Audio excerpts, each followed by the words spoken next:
Is Janet from another planet?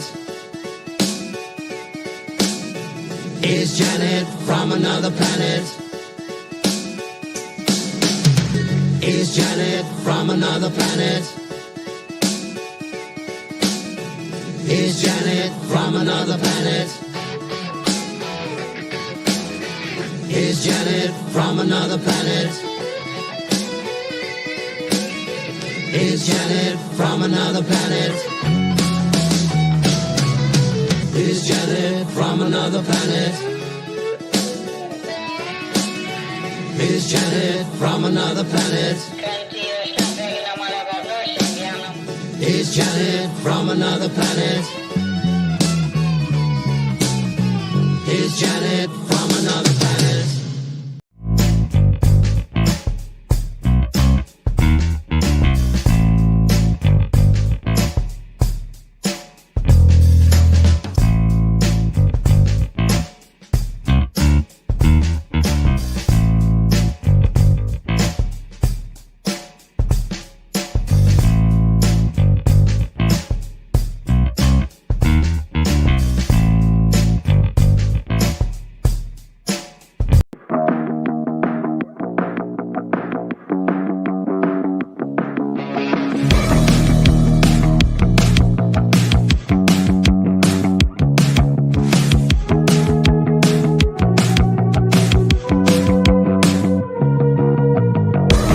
Today's digital landscape with the spread of false information can lead to dangerous outcomes. It's crucial for everyone to think critically and verify sources and reflect on the impact of what they share. Let's promote responsible communication to ensure that truth prevails and actions remain rooted in reality.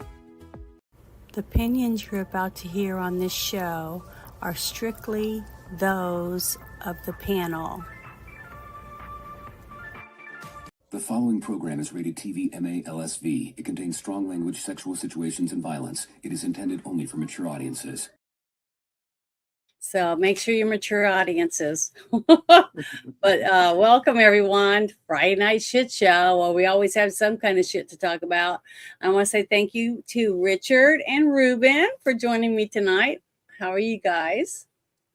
Good. Any day you wake up's a blessing. So I think I'm doing pretty good. Awesome. I'm glad. Yeah, my day was pretty good. All my chicks are still alive and my baby ducks. So I guess I'm doing pretty good. But yeah, we got a lot of stuff that's going on, here and there on every avenue. It seems like I'm hearing a little here and a little there about everything, which is, good.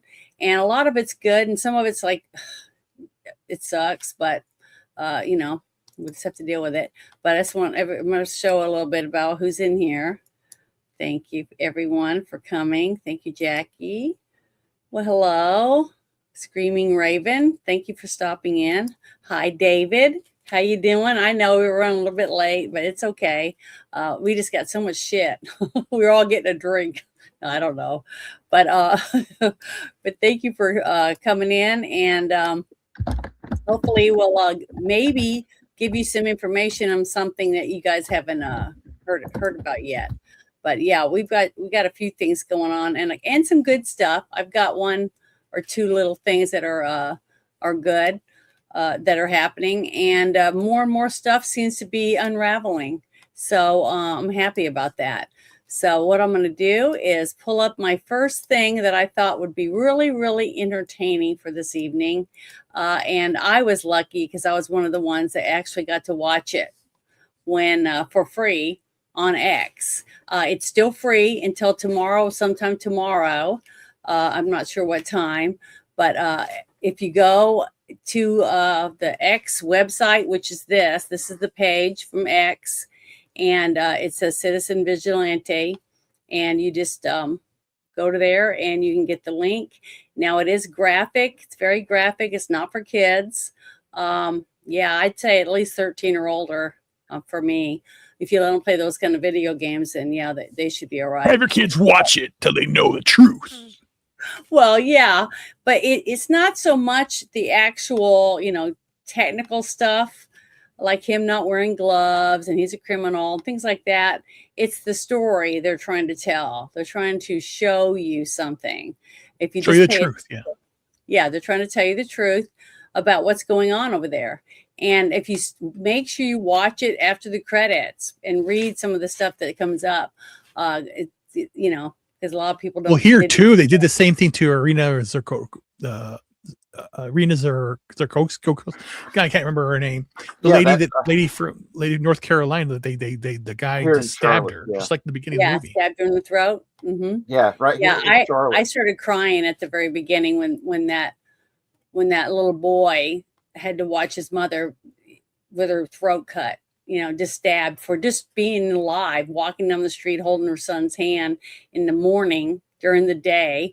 And this guy just pulls out a knife. He's you know, not from their country. Someone not, I don't call them immigrants. Okay. An immigrant is somebody who wants to assimilate and wants to go there to make a better life for his own family or Hmm. her own family. That's immigration. Okay. A person that's brought there and is giving free room and board and free food. They don't learn the language. They don't try to fit in in any way, or even you know, pay back the country for taking a man away from their war-torn country or whatever their reasons were. And they don't assimilate. They don't give a crap. They're not thankful at all. So I don't know why they even go. You know, I mean, I Right. don't even, it's just for free shit, basically. It's just, you know, more free stuff. And sooner or later, you're going to run out of free shit. You know what I mean? Yeah. So if you guys want to see it or you're interested in it, just check them out on X.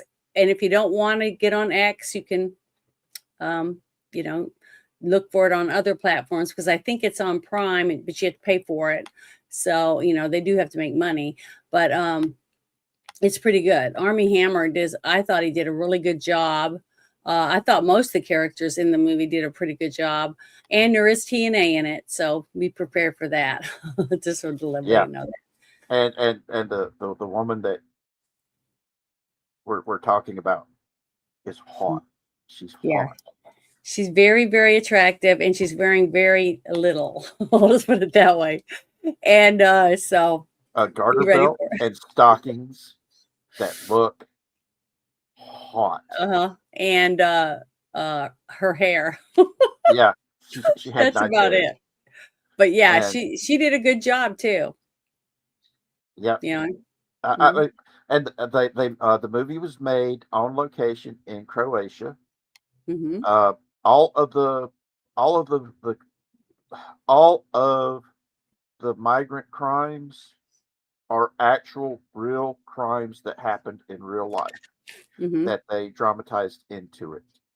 Uh, the judges that let the criminals off, the things that they said of why they were allowing them to get away with it, i.e., the whole what was it again? Integration, traumatic integration.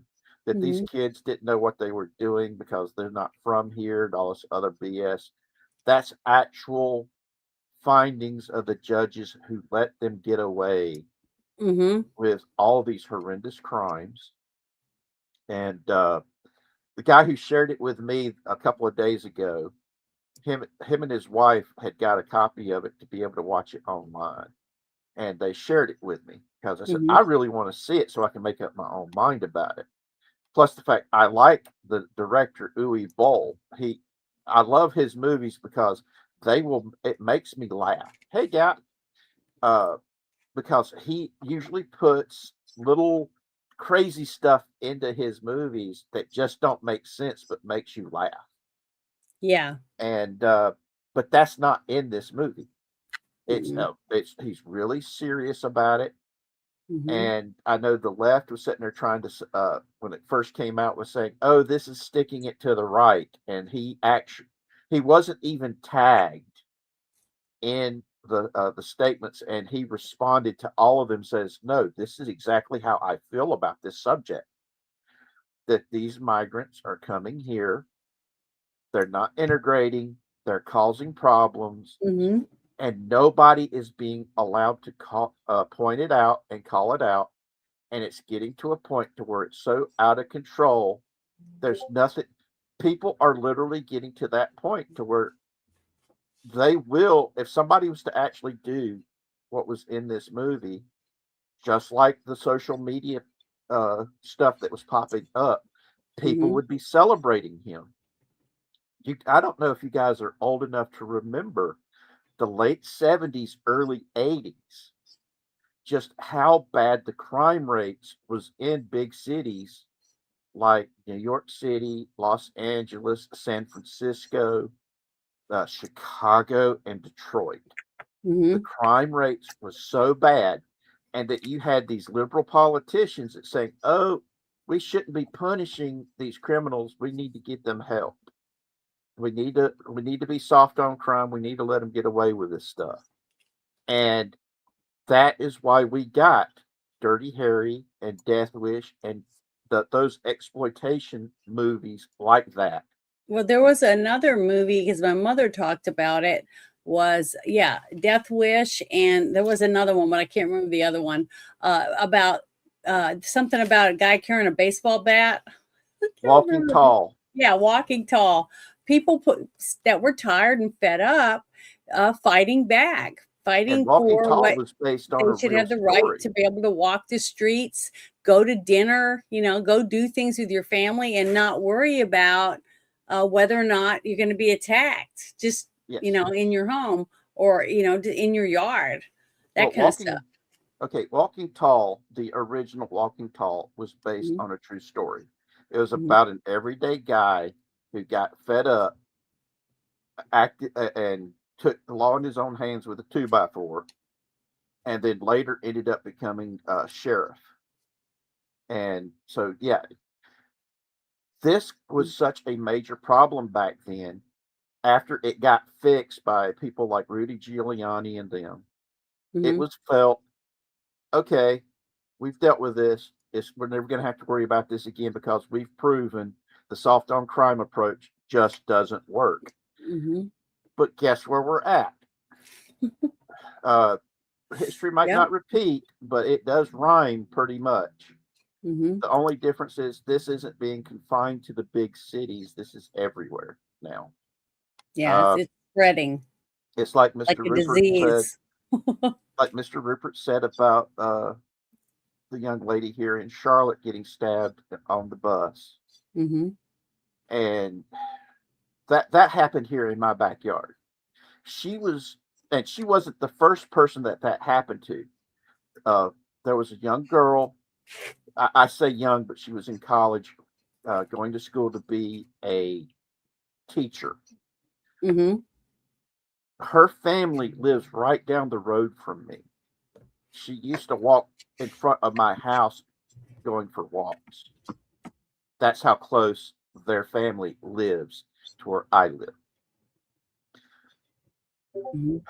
They butchered her. And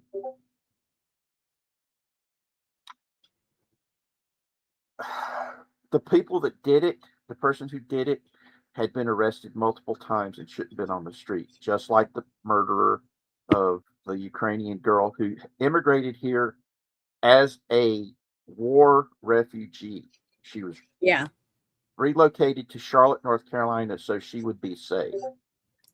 And she was going to school here in Charlotte. And the person that murdered her had been arrested multiple times. His own mother and sister, who he had attacked, was begging the judge to put him somewhere where he could get help. And the judge, she let him go.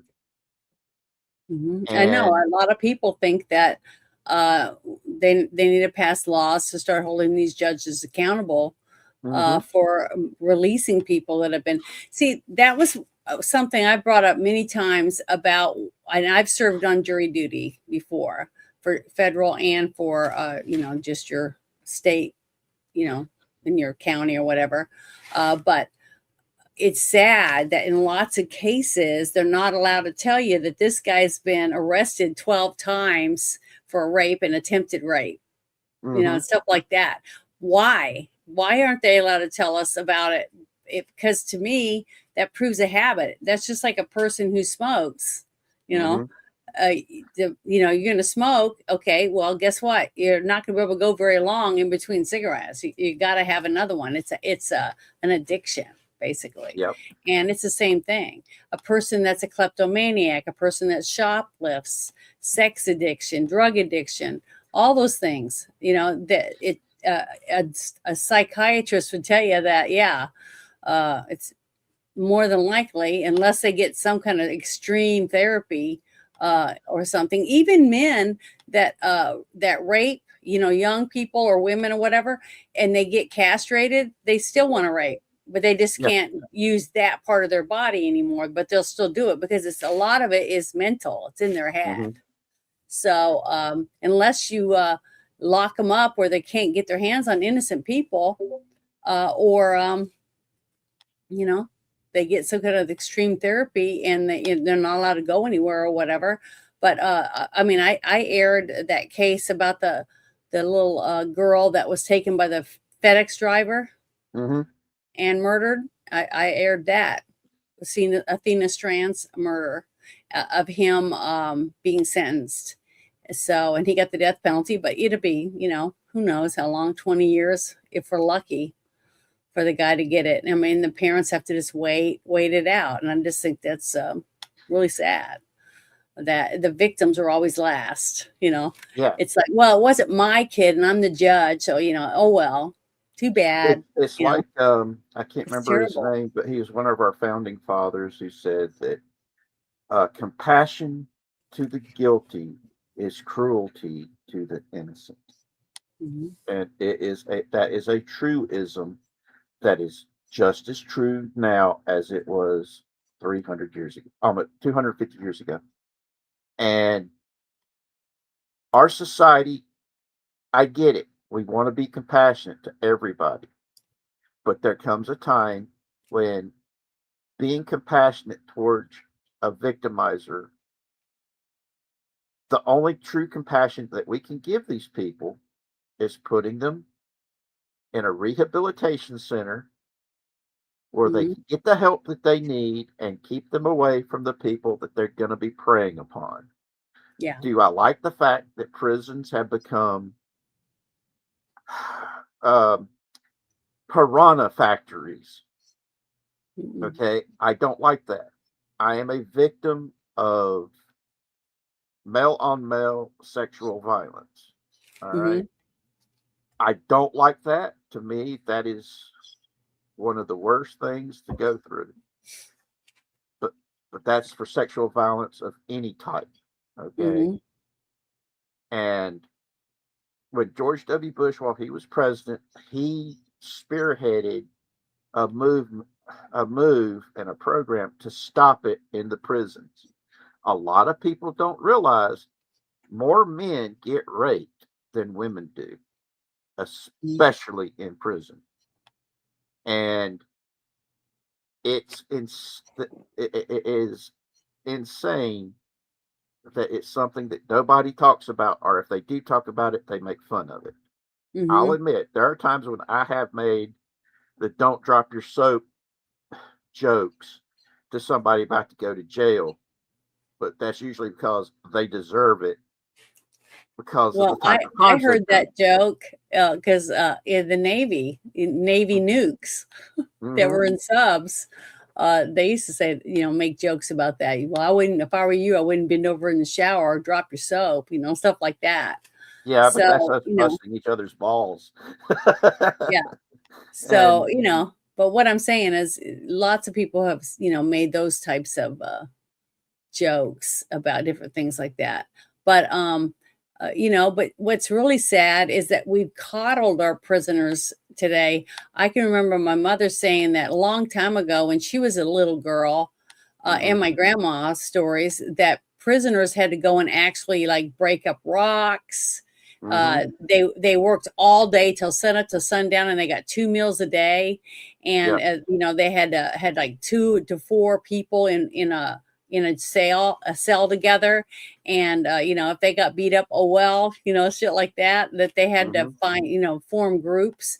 And if the ones who you know, took classes and tried to better themselves would get a boost, and that less people went back to prison.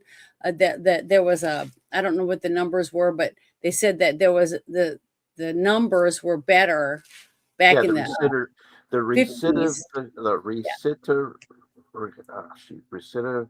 I can see it in my head. I just can't pronounce it. But that's because my speechifying ability is all But really today, you got a guy that kills his pregnant wife and his two small little girls, okay? Because he killed his whole family because he was having an affair with a woman and he didn't want to put up with this shit, and he didn't want to have to give her the house or any money, because he didn't have to work harder and not be able to have his girlfriend or whatever, or give her the stuff he wanted to buy her. Whatever his reasons were, he's a disgusting pig. And because he gets death threats because of what he did to his family, they put them in a special prison, a prison where they're like in their cell 24 hours a day almost. They get 1 hour or something to go out and work out, and they get a commissary because if hot girls want to send them nudie pictures and all this kind of stuff, then they get that. And I think that's disgusting. The fact they can get online and do all those things, I don't think they should be able to do that. Okay, Rupert, I don't know about you. I've been hard up for a long time. What type of evil criminal shit could we do to get sent to prison, have hot chicks sending us pictures? Well, you have to do a bad, horrendous crime because those women are like, something's wrong with them. Yeah, that's true. But they're hot. That's the messed up part. Well, I just saw some of the interviews of some of these women that fall for men on death row. They've got a mental illness because they think that if they're on death row, that they got control of them. That they're not going to be out doing stuff. And the one documentary that I watched had this guy. And he had 4 women that were all writing letters and sending pictures and having supposedly those kind of visits you can get to go see him and make out and do all that shit with 4 women. And none of them knew about each other because he had it all figured out, like whatever. And then this guy let them meet each other. So to try to show these women, you guys are stupid if you think that you're going to change someone like this, I don't know. I mean, look what happened to Ted Bundy. He had a kid while he was on death row, waiting to die after murdering all those women. So it's just sick the way that these people seem to get away with it, and they get coddled in prison instead of punished. Just to me, it's disgusting.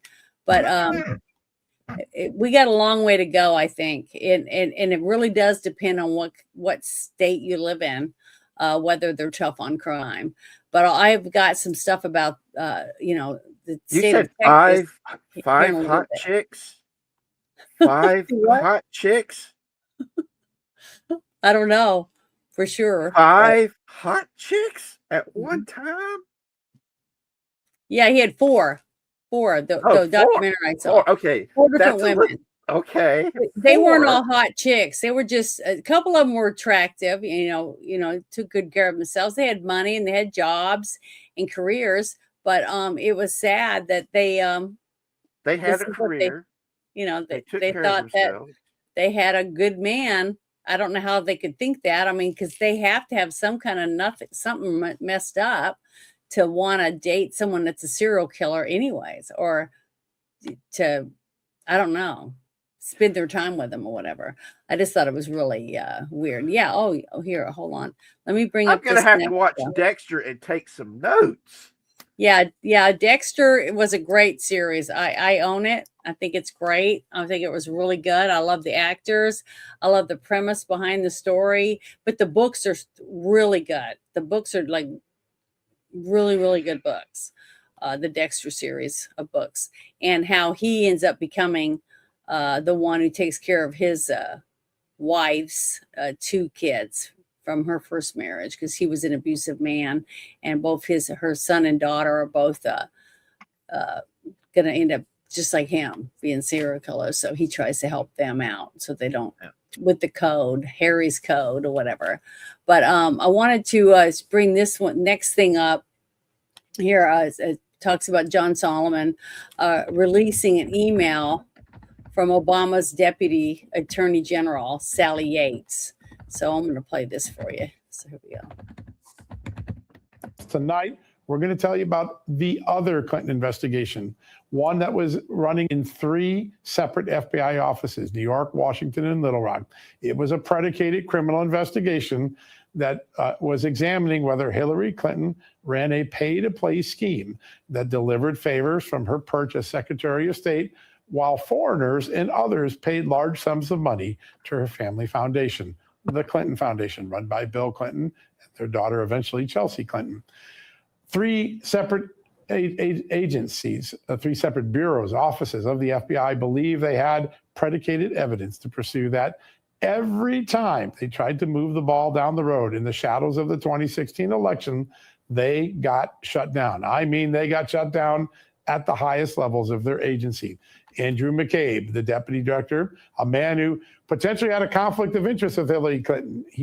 So his wife got money from Hillary Clinton's former campaign chair to run for a Virginia state Senate. And by the way, McCabe attended the meeting where that assistance was solicited.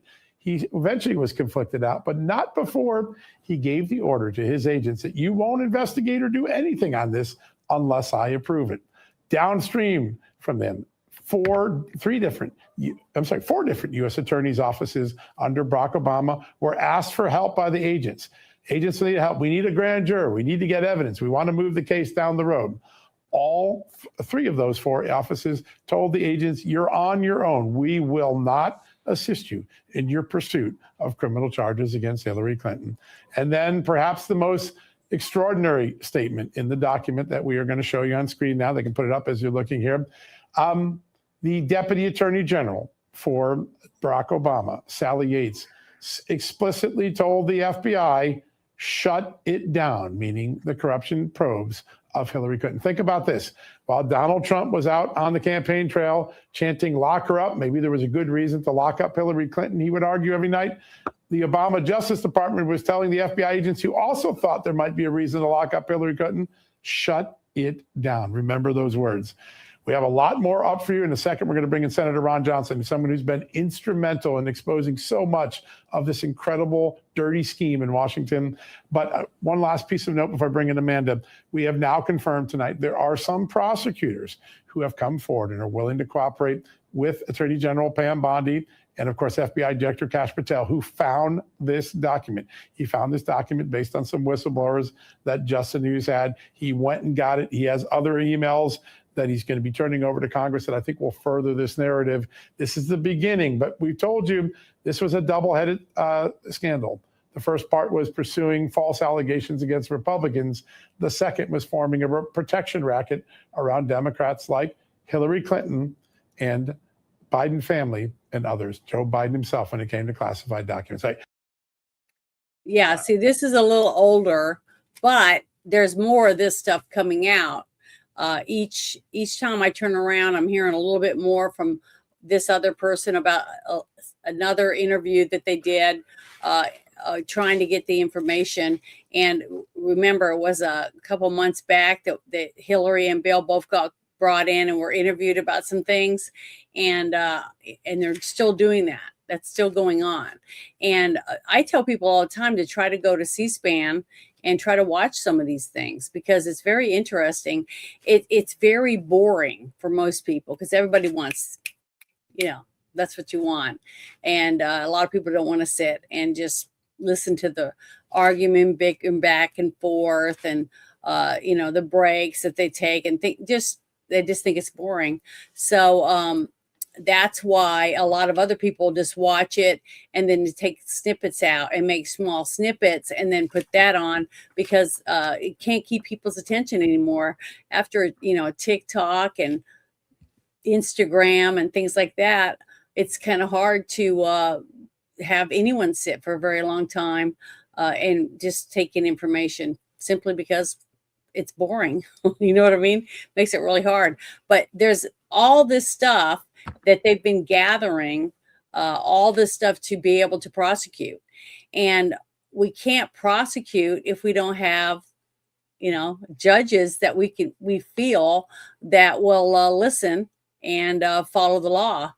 Because if we give them the wrong judge, and they go in and they find a few technicalities and it gets thrown out.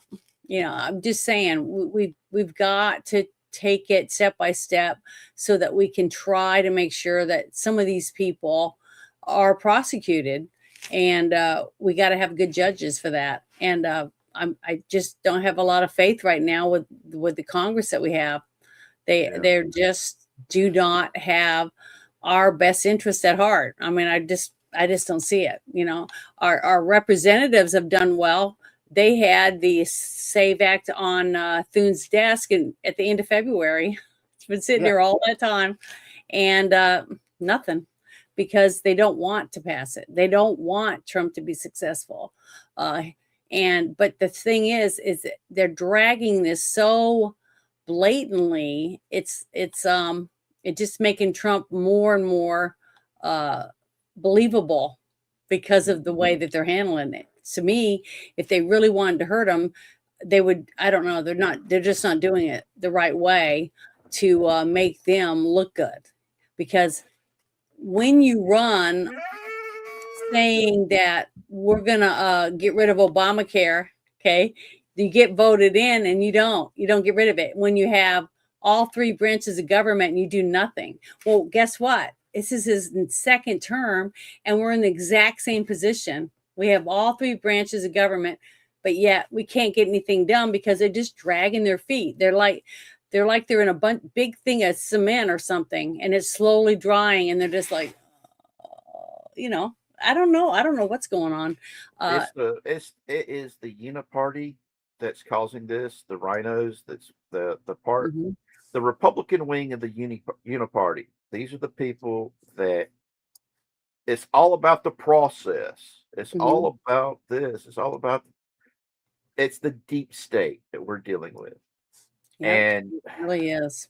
it's one of those things that really frustrates me. It's one of the reasons why I've been saying for ever since I started doing YouTube, Mhm. and hell, I even said this before I ever decided to do anything on YouTube, that we the people's biggest mistake was stop allowing for the tarring and feathering of corrupt politicians and bureaucrats. Mhm.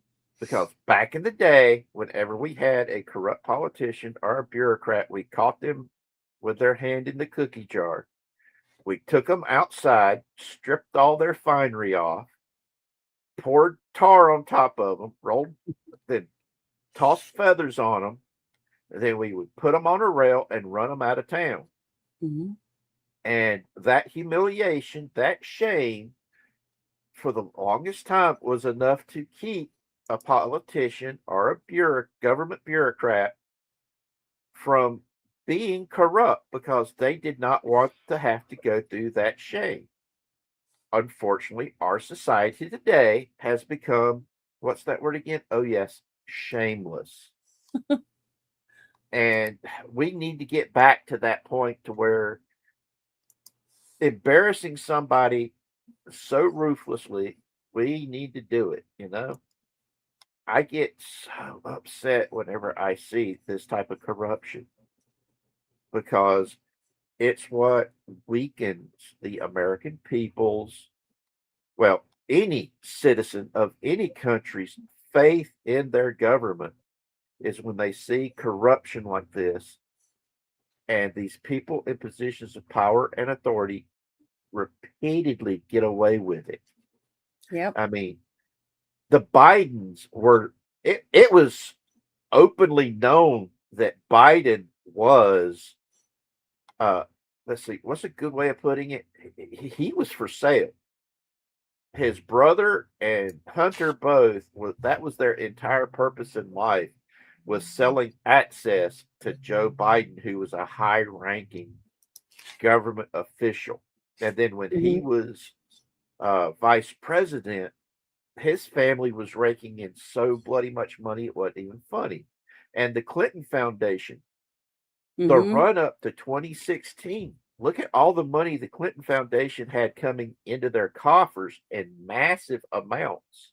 Yeah. And then after she lost in 2016, what happened to all of that money? All the people who had been depositing tons of money into the Clinton Foundation, withdrew it all.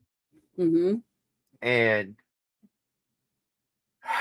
it's one of those things that it's so blatant that it takes the willful ignorance of people to ignore it, and it also takes people who are suffering from an irrational hatred of anything with a little R after their name to allow that irrational hatred to overwhelm their rational mind and basic common human decency.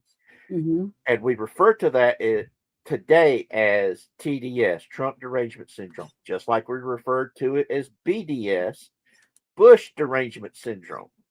You guys, I'm not going to put this on anybody, but I'm old enough to remember people selling T-shirts that had the Kill Bill logo on it that said Kill Bush, and actually wearing them in public. I remember buying some bumper stickers for my mother. I bought like a stack of them because she lived in Arkansas at the time. That said, "I'm proud I didn't vote for the dope from Hope." Yeah. And every time she said she was glad I bought a stack because she kept them in her glove box, she'd go shopping or whatever. She'd come out and it'd be peeled off, laid on the ground. So people don't like, to see that kind of stuff, especially if it's somebody they really think is doing a great job. But you're right. I mean, it's everywhere. I mean, these people are in every nook and cranny of the United States. Mm-hmm. And if they hate Trump or whoever it is they hate, the sad truth is that they cannot help themselves but to touch other people's property. Mm-hmm.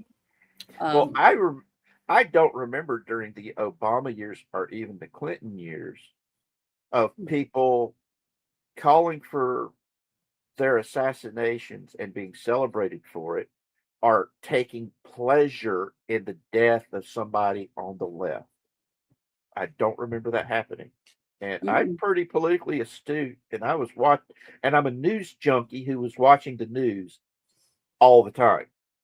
And I don't remember ever seeing any news article or newspaper article or anything of anyone that was supposedly a Republican cheering on the death of anyone, even Robert Byrd. When Robert Byrd died, I didn't see people having parties out front and, yay, he's dead. I didn't see any of that. You remember when, well, I'm not going to say it that way, but, well, he might have been a kid at the time when President Reagan passed away, and how the media just could not believe that the American public was grieving over the death of Ronald Reagan when they had demonized him so much. Yeah. People talk about the Trump derangement syndrome. They did the same thing with Reagan, and they made the same type of statements that they with Reagan that they make with Trump. But you didn't see people coming out saying, "Damn, why did Hinckley miss?" or "Why didn't Hinckley finish the job?" And it just, I put this down to the fact for over 50 years, you had the mainstream media demonizing the Republicans. And it's got to a point where they have dehumanized us conservatives and us Republicans and us as Christians so much that people believe it, not just believe it, but they believe that they can actually openly celebrate death and the deaths of people that they deem less than human and not suffer any repercussions for it. And because they believe it. I mean, like that what was it? That teacher that traveled from California to try to shoot Trump at that dinner. Yes.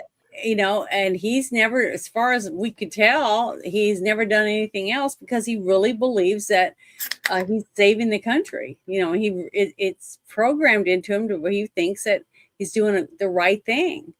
Yep. And that's why one of the reasons why this whole thing with this vigilante movie, I try to tell people I don't want to see anyone go out and just start killing people and becoming what they're trying to preach against, right? Exactly. It's the message behind the movie. It's all action, lots of gunfire, and it's good special effects when it comes to the bullets, holes on the people. All that stuff is really gruesome and realistic. Like the mother being stabbed in the throat at the beginning. It was so real. I mean, it was just heartbreaking. That little boy just broke my heart. Yeah.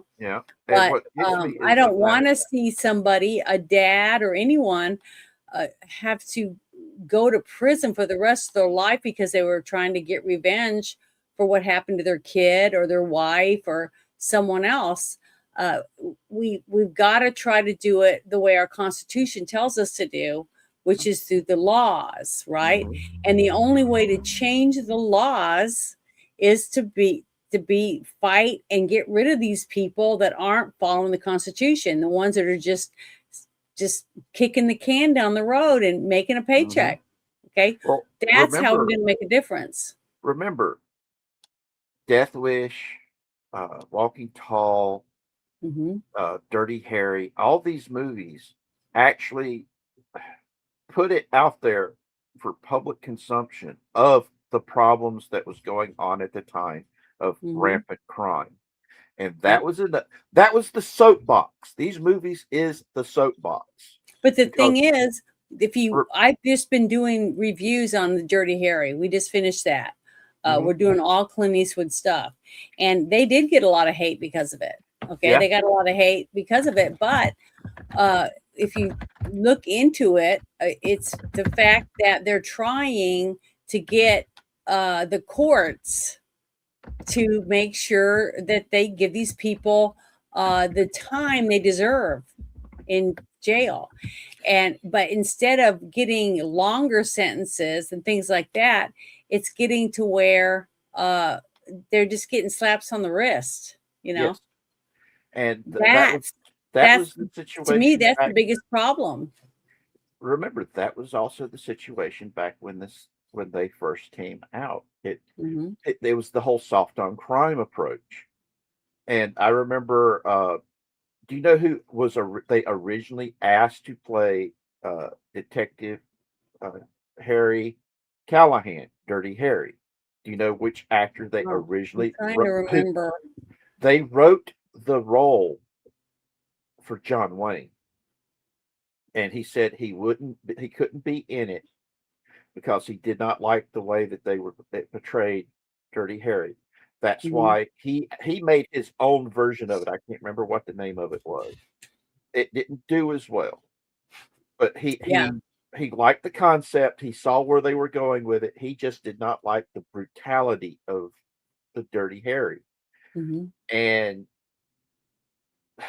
it's one of those things that, okay, our system was set up that you have 3 boxes to bring about change in the way our system is. Mm-hmm. First is the soapbox. The second is the ballot box. And the third is the cartridge box. Yes, Brannigan, that was it, Hardwick. Thank you. And at this moment, we're still doing the soapbox and the ballot box, especially those of us who've actually seen the horrors of war. We don't want to have to go to the cartridge box because we know what that entails, and we don't want to bring that here to our home streets. And I created my channel to try to bridge the gap, to stop the dehumanization, to where you can get people who disagree to come on a panel and discuss these topics, agree to disagree, and still be friends and family. Mm-hmm. And we, as a society, we used to have that in this country. You didn't have Democrats out there running around saying they hated America and America needs to die and be disbanded. See, I think it's has a lot to do with mental illness. Yes. And we haven't helped enough people that when you have a kid that takes a gun to school and shoots people, and then you interview the parent later, they say, I begged for help, I tried to get help, lots of them to say the same stuff. And even I think his name was Edmund Kemper. He was a co-ed killer. Have you ever seen any interviews with him? Was he the guy that was up there in the Midwest? That I don't remember what state it was, but his mother was like, she worked at the college, and he hated his mother. Okay. And he hated her friend. So he wanted to kill her, but instead he would go out and go to kill co-eds from the college. And then finally, and he's really, really a genius, like high level intelligence, and a big, huge guy too. But I watched a couple of documentaries with him, and it was very interesting, the insight he would give you for people like him, that have that missing thing that you need to turn things off to not kill. But he said that he just said finally one day to himself that, why am I killing these innocent people when I should just get rid of the one person that I hate the most? But he also loved her, he said, the most. That was the hard conflict for him. And so he killed his mother in a horrible, gruesome way, and her friend that was there. And then he said he turned himself in, and he said basically he lost the urge to kill after that, because he accomplished what he wanted. And it's sickening to think about it, but honestly, we have all this knowledge about serial killers and all this stuff about crimes like that. Like we got the Golden State Killer, killed for many, many, many years, BTK, Green River. We got all these people, and we've got all this scientific backing behind it, but yet we don't work using that knowledge to try to help people, or to find ways to keep these people in prison, and build better prisons to where they work towards goals with these people, using them to help others, in the prison system or something. I don't know. They're just, to me, it's like we just threw it to the side, and we just take the money and we don't worry about it. And then we put them right back on the street because it's inhumane to keep them caged up, even though they're inhumane to people. And that's why they're in there. They just put them back out in the street, Well, that's one of the reasons why I believe, to me, the death penalty is more humane, because I put it to it. Let's put it this way: you're an animal lover, right? You will not chain up a dog and keep it in a cage 24/7 for multiple years without being charged with animal cruelty. Yeah, you shouldn't. But I'm one of those people too that I have a hard time with buying a pet for your kid for Christmas, just because you want to give them something that they're going to go, oh, he's so cute. And then when 6 months, when it's pooping on the floor and it's chewing stuff up, and you just don't want to deal with it, you just take it out in the country and dump it and let it starve to death or get hit by a car. It's terrible. I wish nobody would do that. I think that's one of the horriblest things you can ever do, because you hurt the kid that you gave the pet to. That causes trauma for the child. Then you just take it out somewhere, and then that's you don't know what. Like someone did that to me. Someone dumped a dog out here where I'm at, and I was gone. I was at my dad's for the weekend, and when I came back on Sunday, half my chickens were murdered, chewed all up. Half my stuff on my porch was chewed up, and it was all because of a beautiful little white shepherd that was like 6 months old, right? And there was 2 or 3 of them dropped off because I had other people that said that they had different dogs around the exact same age, had been Christmas gifts that people were tired of, and they just take them out to the country. So if you happen to live in the country, you're the one that gets the brunt of it. And then when I wouldn't bring it in the house because it's not my dog, and I bought an igloo dog house for it, I spent like $1,500 on this dog, money I didn't have. But I got her spayed and did all that. And I kept trying to find someone to adopt her. I took her to the special place where they scan them to see if they had a chip. She had a chip because she looked like a white German Shepherd. She had beautiful blue eyes. And it was sad, but I didn't need a pet. I already had, I had just lost my Chihuahua that I had for 16 years. And it was heartbreaking. You know, I didn't want a dog. And plus, I didn't want a dog that was going to kill all the rest of my chickens. You know, she already killed half of them. So I tried to find a home, and finally I got a home for it. But I spent $1,500 on a dog that someone else should have been responsible for, that they bought for their kid for Christmas. And I wish I knew who that person was, because I would have pressed charges against them if there was any way. If I had a camera on my driveway, you know, at the end of my driveway, because it's like a football field length. But like I was saying, you know, I find that abhorrent. My little sister, Laura Jane, who lives next door to me, she's a veterinary tech. And I always talk about what I would do if I ever won the lottery. And she just looks at me after I say, I'm going to buy a big ass house where all of the people I love can live under one roof. She's like, and what else? And I just looked at her and said, okay. The domestic abuse shelters on either side of the property, one for dudes and one for women. And in between, I'm going to be putting an animal sanctuary in the middle of it to be able to use those animals as part of the therapy for them to recover from their traumas. And she gets this look on her face and she says, that's damn right. You're going to get me the animal sanctuary so I can have all the critters I want. And she's like, I don't care about any of the other stuff. I just want the animal sanctuary. Yeah. But yeah, and that is my big dream if I ever get to win the lottery. But like I was saying, I'll keep praying for you to win. Oh yeah, but like I said, when it comes to keeping a person in a cage for anywhere from 50 to 60 to even 80 years, to me, that is cruel and unusual punishment. It's why I believe if you have proven yourself to be that vile, that you don't care about other human beings, it's time to remove you from the planet. That is the humane thing to do. It's the humane thing to do when an animal kills other animals or kills people. If a dog mauls a child or a human being, they're put down, because anything else just ain't gonna work. The animal has proven itself to be incapable of being around other animals or human beings for that matter, and the only thing you can do is put it down. And there's a time when you have to come to the realization humans can be the same way, that you have to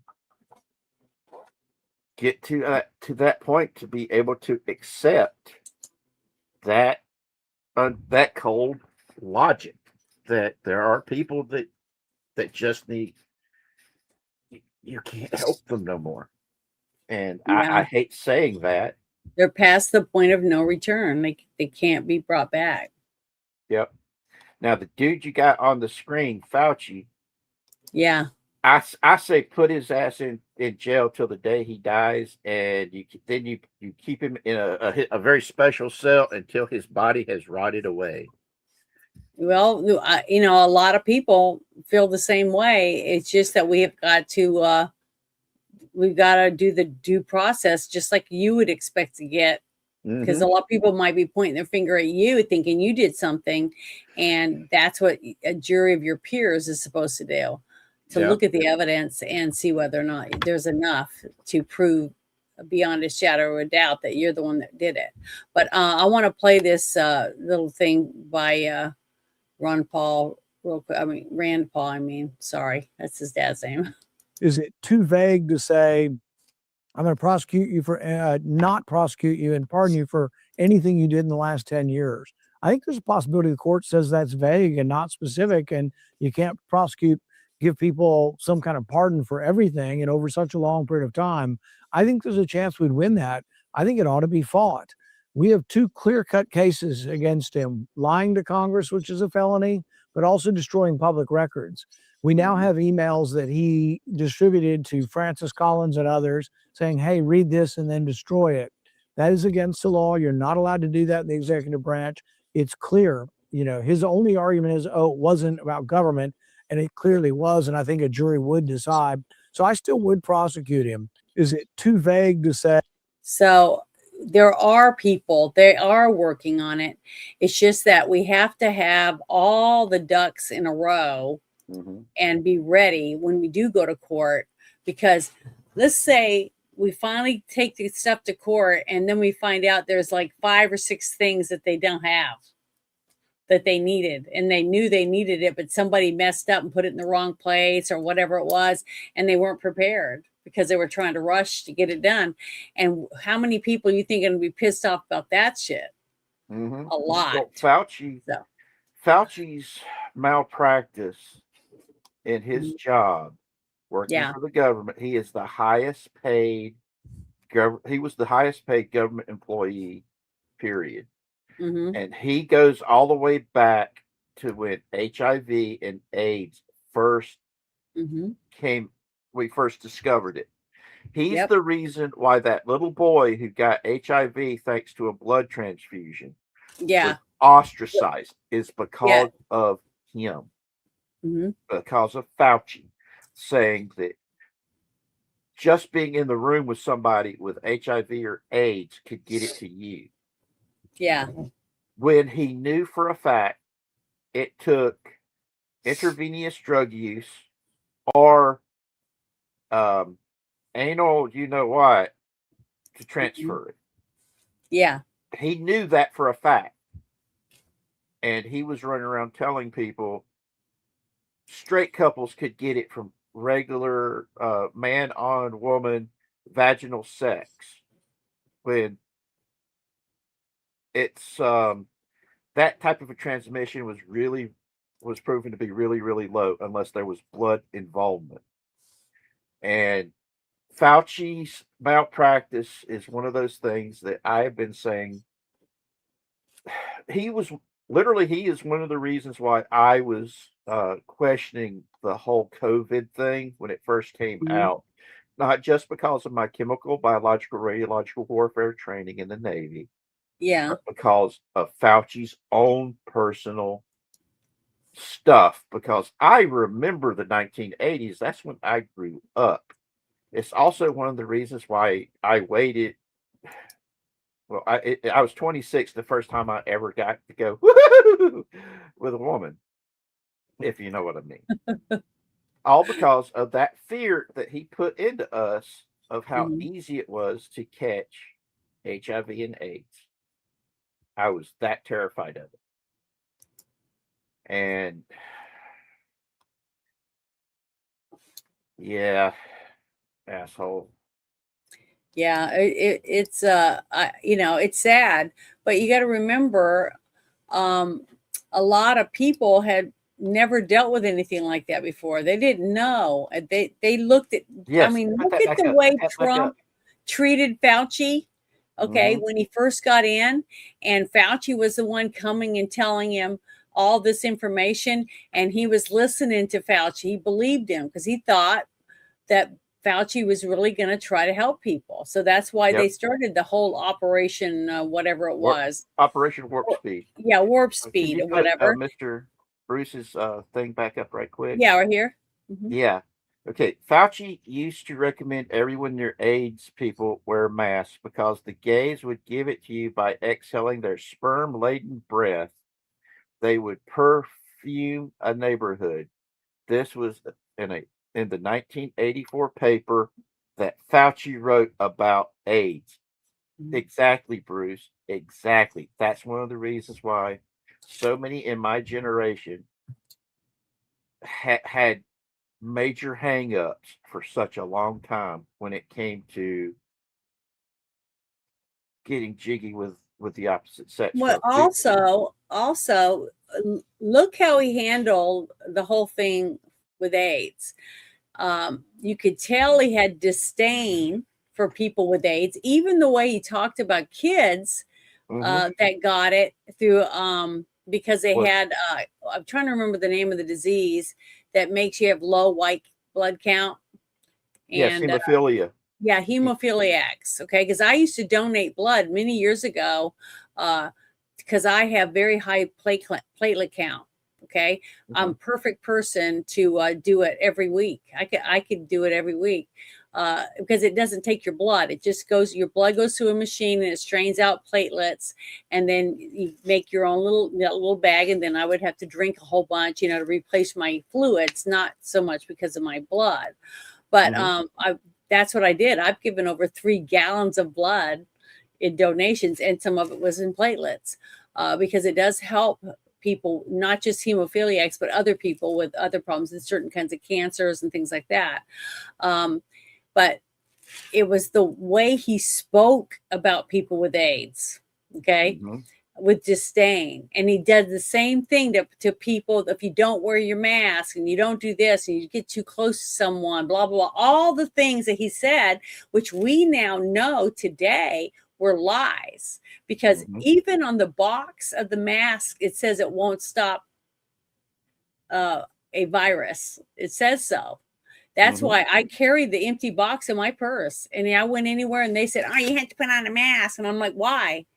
And they said, "Well, because you could have COVID." And I said, "It doesn't stop viruses because your eyes also have blood vessels in it." There's just so much that went with that. And it's disgusting how sad it is because people now are wearing a mask. They're jogging down the road wearing a mask. They're working out in the gym wearing a mask. I'm still seeing people do this, and driving in a car alone wearing a mask because they're paranoid now. The first lesson in CBR warfare is this. You had to answer this question. Why is it that if you can smell a fart through your gas mask, you're already dead? And you have to answer that question. And the answer is quite simple. The fecal matter particle in the fart is bigger than the particle of a virus that carries the virus. And if you can smell that fart through that gas mask, that means your gas mask isn't stopping a biological agent. And it's one of those things that really got to me because when they were talking about it in Asia, the only time you see somebody wearing a mask like that is if they've got a cold. Yeah. Or if they're dealing with a place that has a lot of smog and they're trying to keep the smog out of their lungs. And the whole COVID thing, when it first started, I'm like, wait, this isn't acting like the way the COVID virus is supposed to be acting. It's not supposed to have an incubation time. It's not supposed to be doing this, this, and this, and this. So I knew somebody had monkeyed around with it. Not just because it jumped from bats to humans like that. It just wasn't acting the way the normal virus acts. And, okay, I had my VA appointment today. And whenever you call the VA hotline for your medical stuff, do you know they're still saying, if you were showing signs of COVID, please don't come in. Call this number instead. I didn't know that. Yes, they're still doing that to this day. And you have to you can't hit, there's no button to hit to skip all of that. You have to sit there through that whole 5-minute spiel before you can even get started on dealing with the reason why you're calling the VA. And it's literally become a political pantomime theater that in many ways, it's a virtue signal. The whole mask thing has now become a virtue signal. Mm-hmm. There's so many people that wear it to show they're not a Trumper or they're not a conservative. They believe in the science while completely ignoring the fact that mask ain't stopping anything. That mask is supposed to be, if you've got a cold and you're sneezing and snotting, it will keep Mm-hmm. the particles of the sneeze inside the mask. That's the Yeah. whole purpose of it, is to keep it in, not to keep something out. And oh God, I'm sorry, I'm rambling about the stupidity of the virtue signal, and mask is one of those things that really gets to me because of my training. And so, oh God, it's just one of those things that makes me. I could go on a good 2 hour rant about the stupidity of people Yeah. because it frustrates me because the type of mask, if you're really wanting to protect yourself from a biological agent, you're going to You have to need to go be and wearing buy a whole bodysuit. yes, Mm-hmm.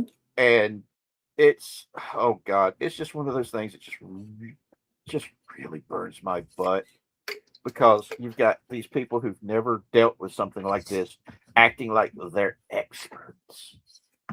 Well, the thing is that I knew a lot of people, that were in the Navy, and they worked with, you know, nuclear power type stuff.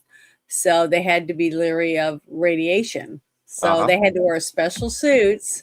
And when they went through this thing, and if they had any particles on them, they'd strip them down and they'd scrub them down. They had to be Mm-hmm. scrubbed down with all this different types of soap and things like that, and use wire brushes and all. It was really bad. I mean, these people looked like hell after they went Mm-hmm. through that. They had a particle on them.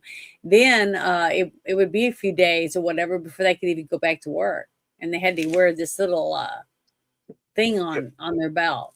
It was 3 days Yeah, it was. because They had to wear a thing on their belt to see whether or not they were exposed and how much radiation they were exposed to.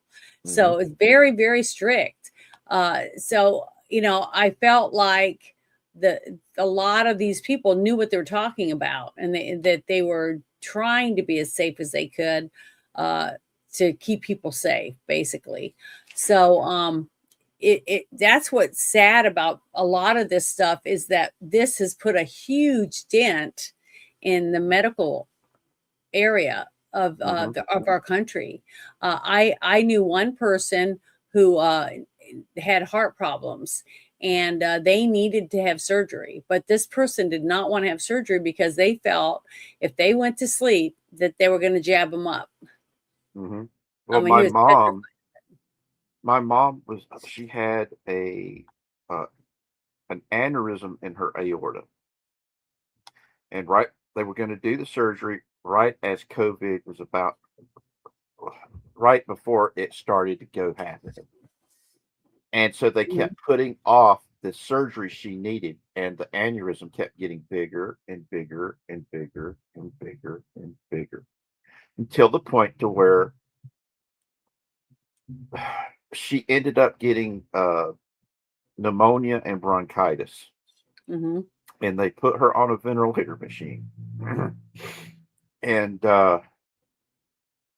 it was causing her blood pressure, which was already high, thanks to all the medicines that they had her on. Mm-hmm. And her blood pressure was going up, down, side to side, diagonal, crossways, every which way but loose. And it caused the aorta that should have been repaired 2 years earlier to explode. And that's how my mom died. All because they wouldn't do that surgery. Mm-hmm. I had 3 hernias, an umbilical hernia and 2 downstairs hernias, the sanguinal hernias. And I had to live with those hernias for 3 fucking years because they did not want to do the surgery. And it wasn't until the pain was so bad that I literally, when I was talking to the the the doctor who was sitting there going, "Oh, you can live with hernias. It's not a problem." And I'm like, "The hell you say? I can't bend over. My house looks like a hoarder would look at my house and go, 'Oh shit, that's bad,' because I can't keep it clean." Yeah. And they're like, "Oh shoot, we're sorry, we're sorry." And I'm like, because I told this doctor, "You are why over 22 of my brothers and sisters are killing themselves every day. It's because of statements like that, that we could just live with the pain when you're not giving us any pain medicine." Mhm. And I literally told him, "I want to see your supervisor right now." And he changed his tune and arranged for me to get the surgery to fix Yeah. these 3 hernias. And because they waited 3 years, I don't have a belly button anymore. All I have is this weird looking scar where my belly button used to be. Assholes. But yeah, like I said, COVID, the whole thing of COVID is one of those things that they need to do a full blown investigation on. And they are. As far as I could tell from the little bits I've been able to find about some of these hearings, um, uh, with I think it's Senator Johnson is doing leading that up, because I've done a couple shows with Christopher Moore.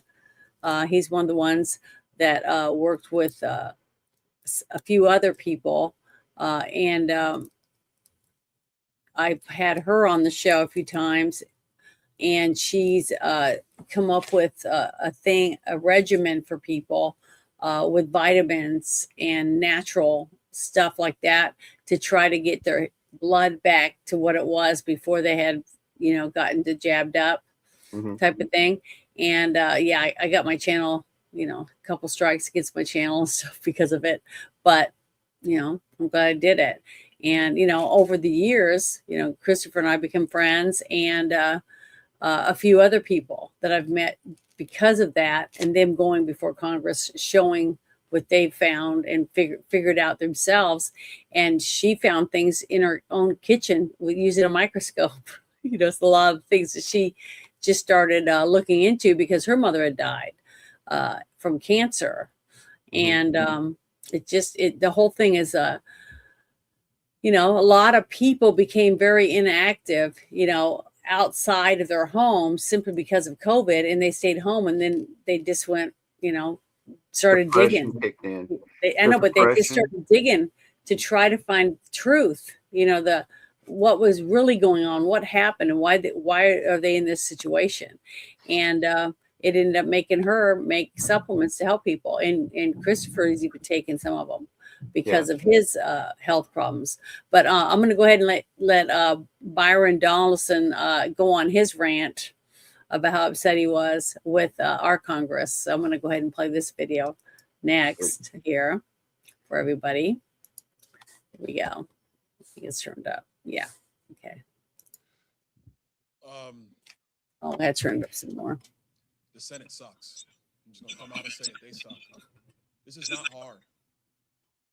80% of the American people want the Save America Act to pass. Not 80% of Republicans, 80% of the American people. And the only organization that refused to act is the United States Senate. Everybody else is saying, this is common sense. We should do common sense things. Let's make sure only Americans are voting in our elections. Makes sense, right? Let's protect the franchise of the American people. Let's make sure that people who are sent to Washington are being voted on by Americans. Who the American people choose is up to them, but we have a responsibility to secure that franchise and to secure that process for the American people. And what is happening in the U.S. Senate is laziness, and quite frankly, it's disgusting. Mm-hmm. What? The Senate Democrats don't want to have voter ID in America. Why? Because they want to maintain their power. Senate Republicans don't want to do the right thing and actually have a true filibuster on the floor and debate the matter on the floor, because it would take them away from their precious meetings that they have to conduct. I'm sorry. They have a responsibility to open up the Senate floor and debate this issue in front of the American people. I agree with Chairman Harris 1,000%. I want to hear what Chuck Schumer has to say on the floor in full debate about why he opposes this measure. I want to hear what Elizabeth Warren has to say about why she would oppose this measure. I want her to tell the people of Massachusetts why she believes that the people of Massachusetts should not have to show a photo ID in order to vote in a federal election in the United States of America. Just the other day, President Obama opened up his presidential library. Yeah, he was going to talk about how they had to have ID to Yeah. get in. But I just thought it was, I thought this was a really good rant by him, because everything he said was a fact. And it isn't one side or the other. It's the American people want this. Yep. And a large majority of the people demanding this Mhm. are Democrats. That's Yeah. the funny thing. There Because are several people who were Democrats who have left the Democrat Party. They've not become Republicans. They've become independents because over this issue. Mhm. And it's one of those things of, why would you fight tooth and nail from having photo ID to vote when every other country on the planet requires ID to vote? Especially, okay, you know how the Democrats keep going, oh, we need to be more like Europe, except for voter ID. That's and abortion. Those are the two things that they don't want to copy from Europe. Yeah. I made the mistake of marrying an English woman. Mhm. And when she found out how abortion is done in the United States, she said it was barbaric. Mhm. And anytime somebody talk about a fetus and being aborted, she's like, that's not a fetus, that's a baby. Mhm. And she would go off on a rant about it. And then when she found out what late term abortions meant, Mhm. and how at the time, this was in 1987, Mhm.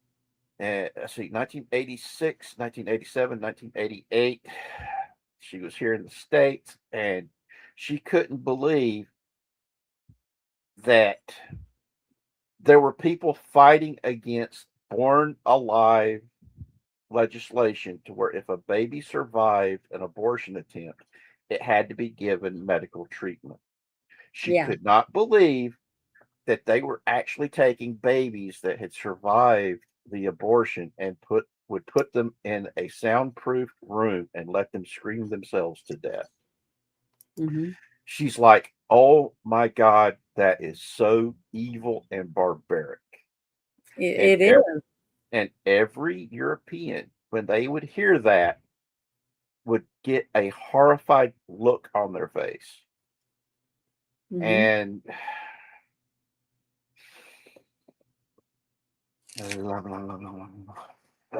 sorry, I had to center myself for a moment. Yeah, it's really it's a really sad thing to even think that even happens in our country. And now it's to the states. Yeah. It's not something that anybody can just do it. So that it's one thing that was taken care of. Well, this is one of the things that Nadine and I got into it was Ruth Bader Ginsburg kept saying that if the Roe versus Wade ever came before her on the Supreme Court while she was alive on the Supreme Court, she would have to vote to overturn Roe versus Wade because it was a bad law and a bad decision. She called me a liar, even though I said, look, she gave that in interviews all the time. No, she did not. That's a lie. And I'm like, do you want to see the videos of it? And even after seeing the videos of it, she wouldn't apologize for calling me a liar. Even though she could watch Ruth Bader Ginsburg sitting there in her robes being interviewed, talking about how she would have to vote against Roe versus Wade because it was a bad law. And the entire time she talked about how the entire time she was on the bench, tried to get the Democrats in Congress to write a good law that would fulfill the requirements of what Roe versus Wade had done. Mm-hmm. Let's see. Well, could you put on Hardwick right quick? Put what? Can you highlight Mr. Hardwick's post right there? Oh, wait. I got to go back to the other thing because I was about to start the other deal.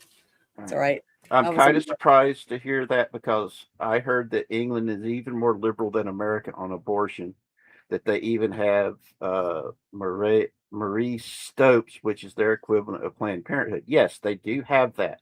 But after a certain amount of time, they don't do the abortion. They don't do late term abortions. They don't believe in post term abortions or any of that. Yes, they have very liberal laws there. But that is the one thing that they don't do because to them that is, well, when I was over there in the 2010s, it was one of those that's a no-go after a certain amount of time. You don't do it after that because the baby becomes viable outside the body, and you don't do it. You should have got it done sooner. Mm-hmm. And the only time they will do it, a late term abortion, there is if it boils down to the life of the mother or the child is in danger. Mm-hmm. And but yeah, the the UK is very quote unquote progressive in that way. In great many deals. Tuesday, Miss Janet here is going to be helping me do my Rumble exclusive deep dive on the rape gang inquiry report, and I'm still trying to read through it, and it's bad. It's really really bad. The things that's in that report, I've broken down in tears reading it, so I've had to take it in bits and pieces. But yeah, they're further down the progressive road, but with the things that's been going on, as we've heard about the movie Citizen Vigilante, people are waking up over there and they're getting upset. And I am terrified that the Bubba effect will happen and you will get real life citizen vigilantes running around doing horrible, horrible things because they don't think that the government is protecting the citizens anymore. Well, it's I've heard a lot of people saying that they're worried that if we don't start taking back the rule of law, and starting to put people in jail. If a jury says 20 years, that the judge shouldn't say, oh, well, that's too much. We're going to give you 4, that kind of stuff. Putting it back into the hands of the people that are that type of thing. That if we don't do that, we're going to end up having something turn out like the purge. Do you know that? Heard about that, right? Yeah. So, and I believe that. I do believe it because we the people will only put up with so much. When you get to a certain point, they just stop listening. We can see that already. But I want to get to this next thing about the whole thing about the post office executive order that Trump had signed about trying to get it to where non-legal citizens can't vote. And he signed this executive order to try to get that to start to see if this would work. I want to play. I got 3 different videos I want to play to go with this. Take some time, and I'll make the signature absolutely perfect. So it looks very good. So far, so good.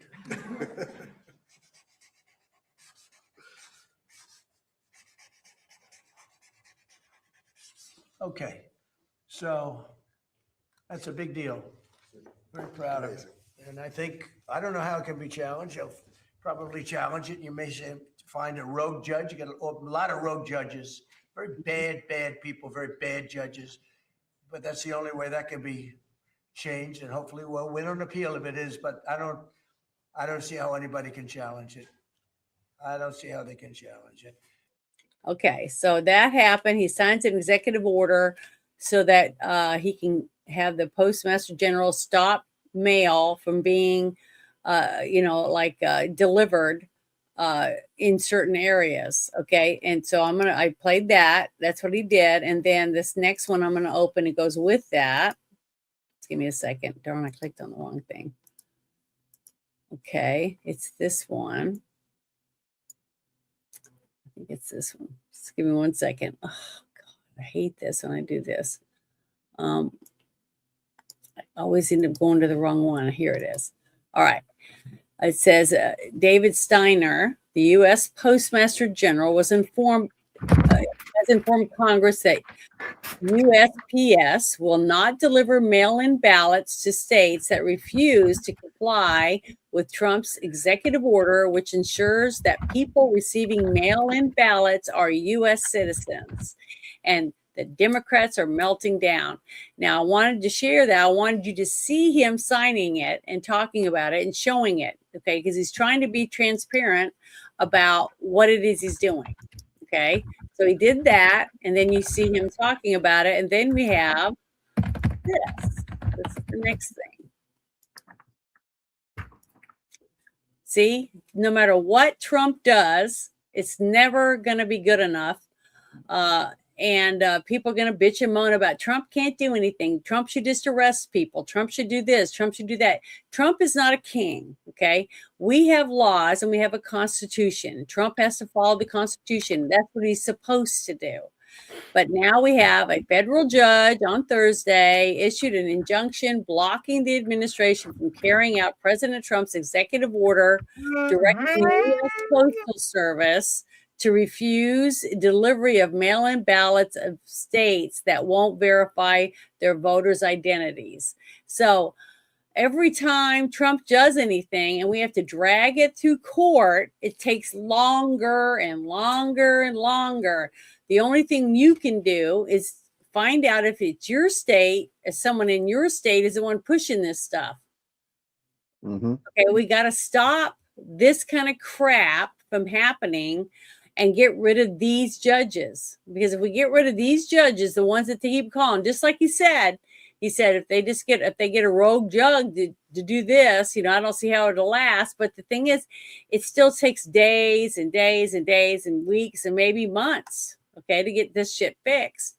And that's what's taking so long. That's why we see all the evidence, we see all the stuff that they've collected, yet we can't do much because every single time he does anything, he's got a judge sitting there saying, nope, can't do that. I'm not going to let you do this. I'm not going to let you do that. Fuck you, basically, to the American people.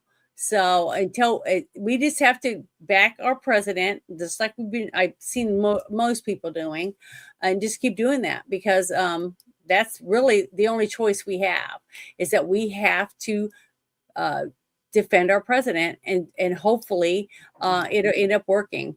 It'll work out. But I wanted to share this today. But before I play this, I want to play this for you. So give me 1 second. I got to pull it up. Okay. Some good shit.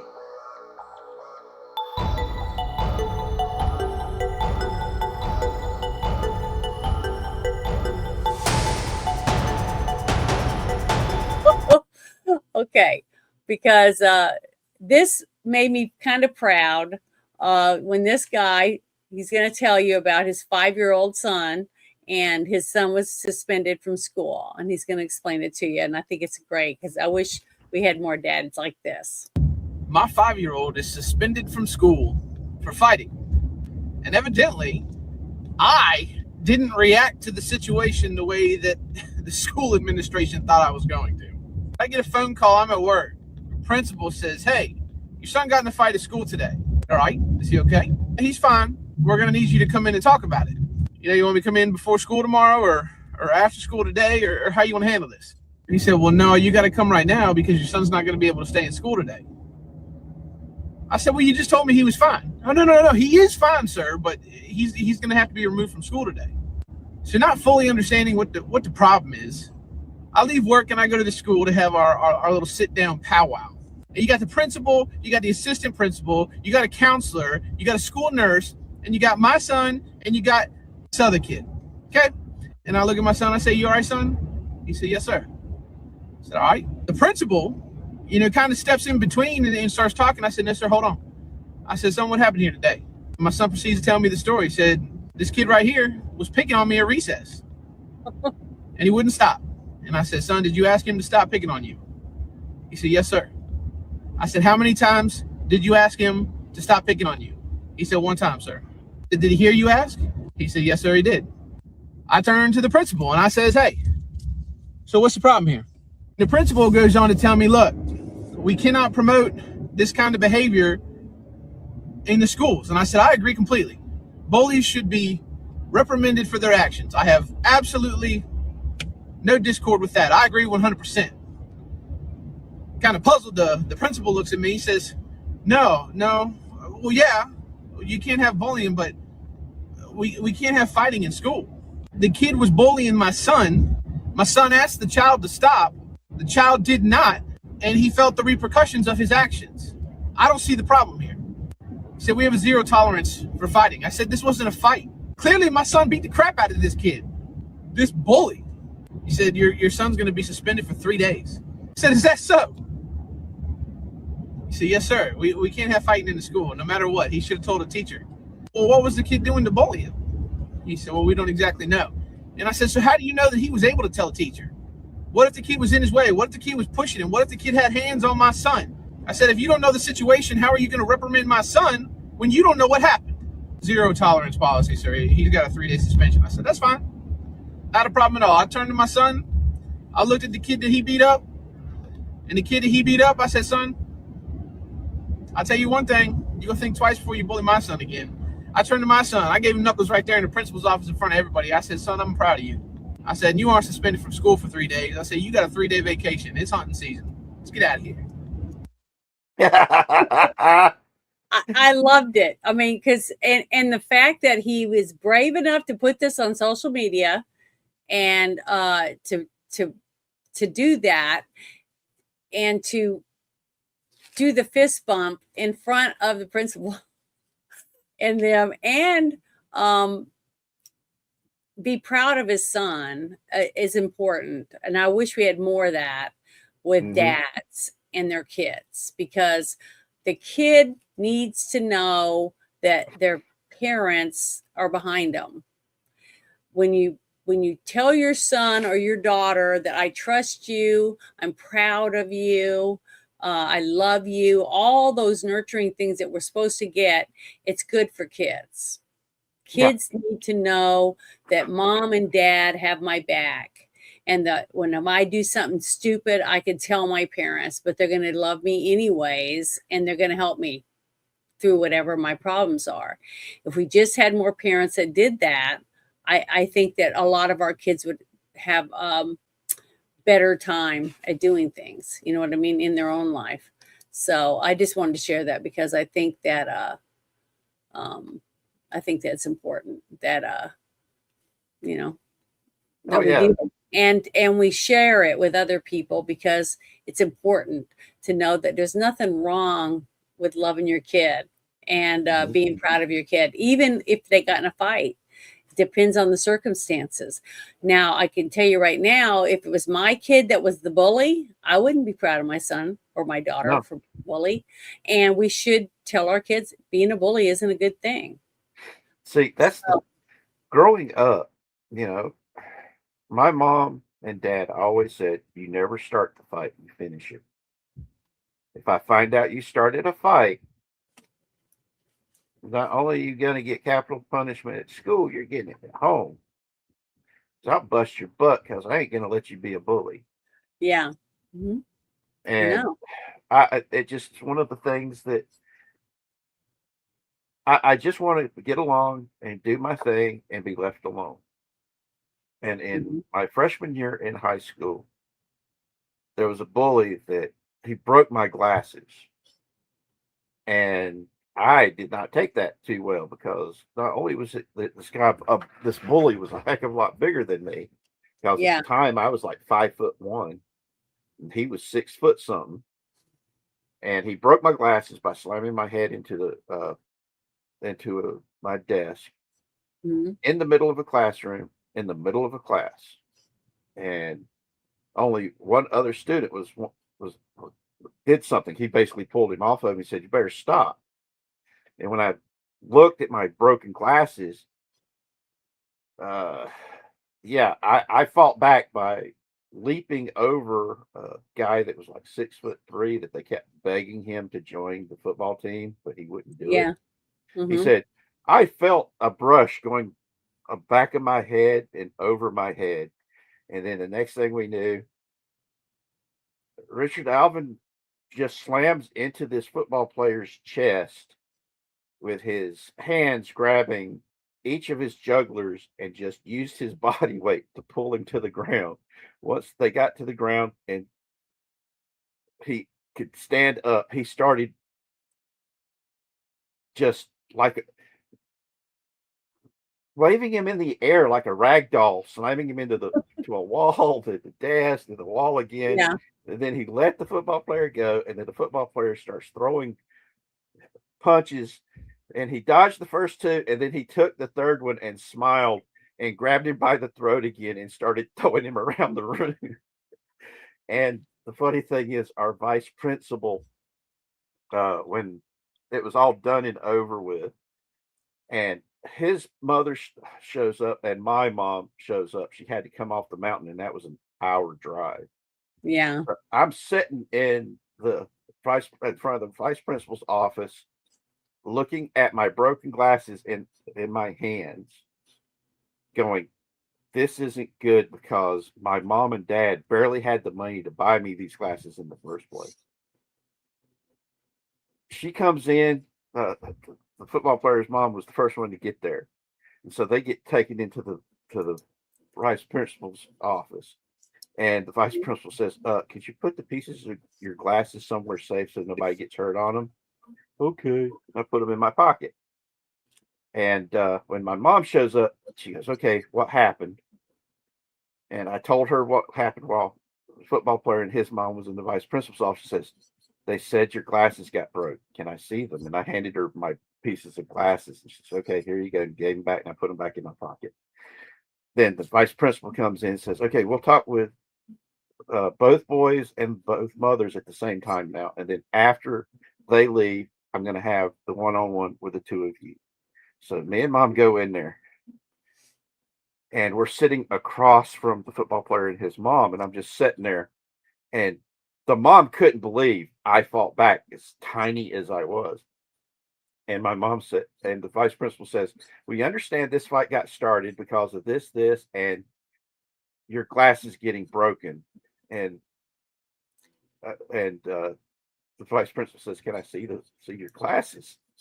And I started as I pulled each piece of my glasses out. The mom, who was sitting with her legs crossed, kicked the bejesus out of her son as each piece came out of my pocket. And Mhm. after it was done and over with, she reached over to my mom and says, "I didn't raise my son to do things like this. Let me pay for you the new glasses, because I understand that you had a hard time buying these new glasses." And my mom said, "No, it's okay. We got this. We got this." And then afterwards, I got 2 weeks after school detention, and the Mhm. football player got 3 because he started the fight. And the mother looks at my mom, says, "I will drive your son home because I know y'all don't have a way of getting up here to get him." Yeah. And no, I've already got somebody my neighbor who's agreed to bring him home. Okay. And then when it was just us and the vice principal's going like, "I didn't want to have to punish your son because I've watched him all year take their shit." but I've got to do it. Mom said, that's fine. I always told him if he does something, he's got to take responsibility for it and deal with the consequences. And I'm like, yep, and I'm going to deal with the consequences. And the funny thing is, by the time we got back home, the house was packed with all of our neighbors, and they were like, it was a party environment. They're like, he fought back and he kicked a football player's ass. And my next door neighbor, who volunteered to whenever he got off work, to pick me up at school and bring me home, the entire way, he was like, okay, how did the fight go again? But yeah, it upsets me that the person who gets bullied and fights back gets punished just as hard as the bully who starts the fight. And to me, that's wrong. Mhm. Yeah, I think it's I don't see that happen in every school. I only see that happen in some schools. Yeah. A lot of times the kid that didn't do anything doesn't get anything, because I've seen videos of a bully stomping on another kid and stuff like that, and that kid didn't get suspended, the one that was attacked. So it just depends on the school system that you're in, and those parents need to start standing up and getting those rules changed.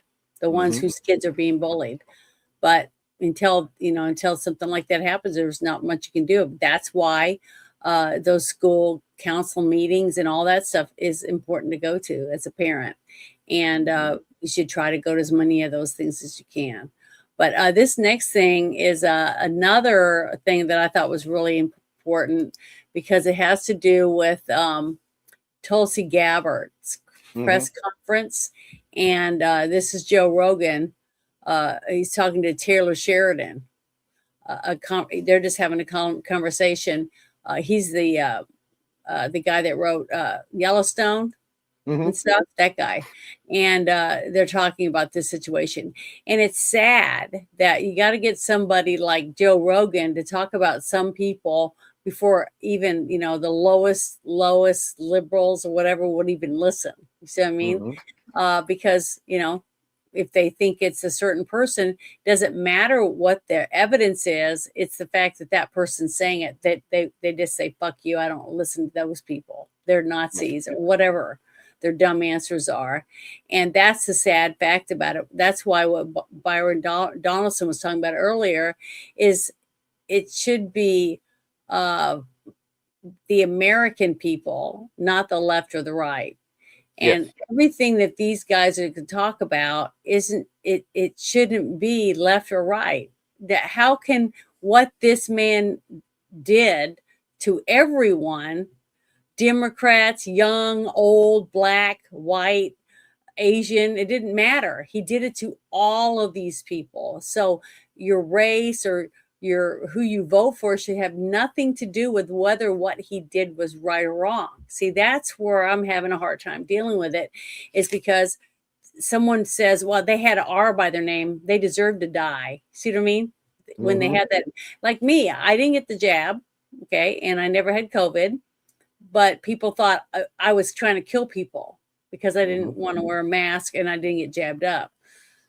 Just because that was my preference, but why is my rights don't matter? See, that's the hard part for me. And that's why I try to see other people's point of view, because they have a right to have that point of view if it doesn't hurt other people. My point of view doesn't hurt anyone.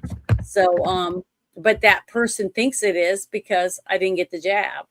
And I'm thankful every day now that we know that I didn't. I just followed my instincts. But here we go. Like you to talk about. Oh, yeah. And this is why, Tulsi Gabbard in her final act as director of national intelligence, as she's leaving, she gave that press conference about Fauci.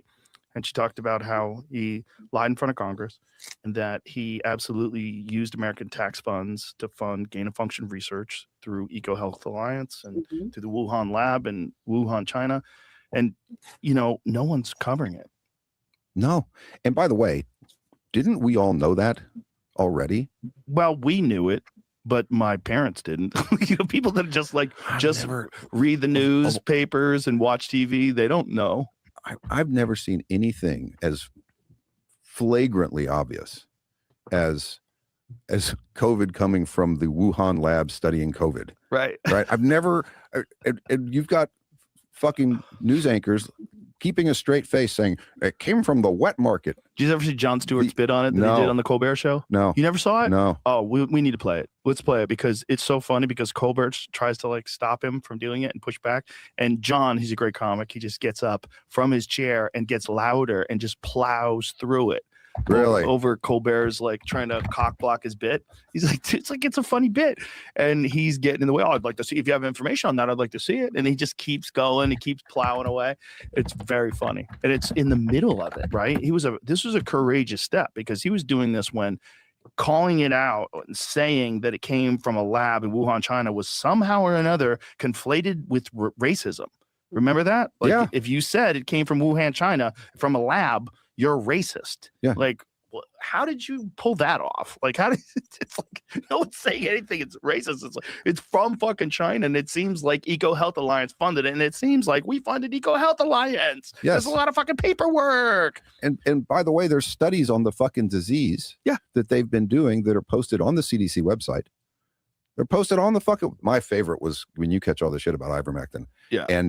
And literally when that happened, I went, oh, I'll fucking look that up. Look up ivermectin and studies with ivermectin. And a study pops up on the CDC website while people are telling us to not take that shit. And it talks about the efficacy of ivermectin and antiviral properties, specifically COVID-19. Yeah. So it's on the government website that the fucking drug works, while they're telling everyone to not take it. And they're mocking me for taking a horse dewormer. Wild times in the news, because I think from then on, that sort of sent a shockwave through the majority of the population where just whatever trust they had in the news just got severely eroded. Yeah. And if we don't have good news, if we don't have trust in the news, then we're kind of adrift. And then you get locked into fucking conspiracy theories and echo chambers online, and you can get trapped in them too. And that's not good either. Yeah, then there's nowhere to go get information. Has anybody in NBC, CBS, CNN, have any of those people picked up on that Tulsi Gabbard speech about Fauci and had any sort of a reaction to it? I'd like to know that because from what I was reading online, none of them had. But also during that whole thing, like he was saying about the ivermectin, I know people. Not because they were smart or anything like that. They didn't have health insurance. They didn't have any health insurance. They didn't have a lot of money. Maybe they had 2 or 3 jobs, and they would get sick and have, like strep throat or whatever. They think they had COVID or whatever else. And you know what? They would go to the vet, not to the vet, but to the PetSmart. Okay. And they would buy different kinds of antibiotics for their fish. Okay. Then they would go to the health food store and get those little empty capsules to put your vitamins in, your herbs and whatever. And they would make their own stuff, and they were taking that. So they didn't tell people because they would be made fun of, like, oh, you're taking animal drugs. Oh, you're so stupid, that kind of stuff.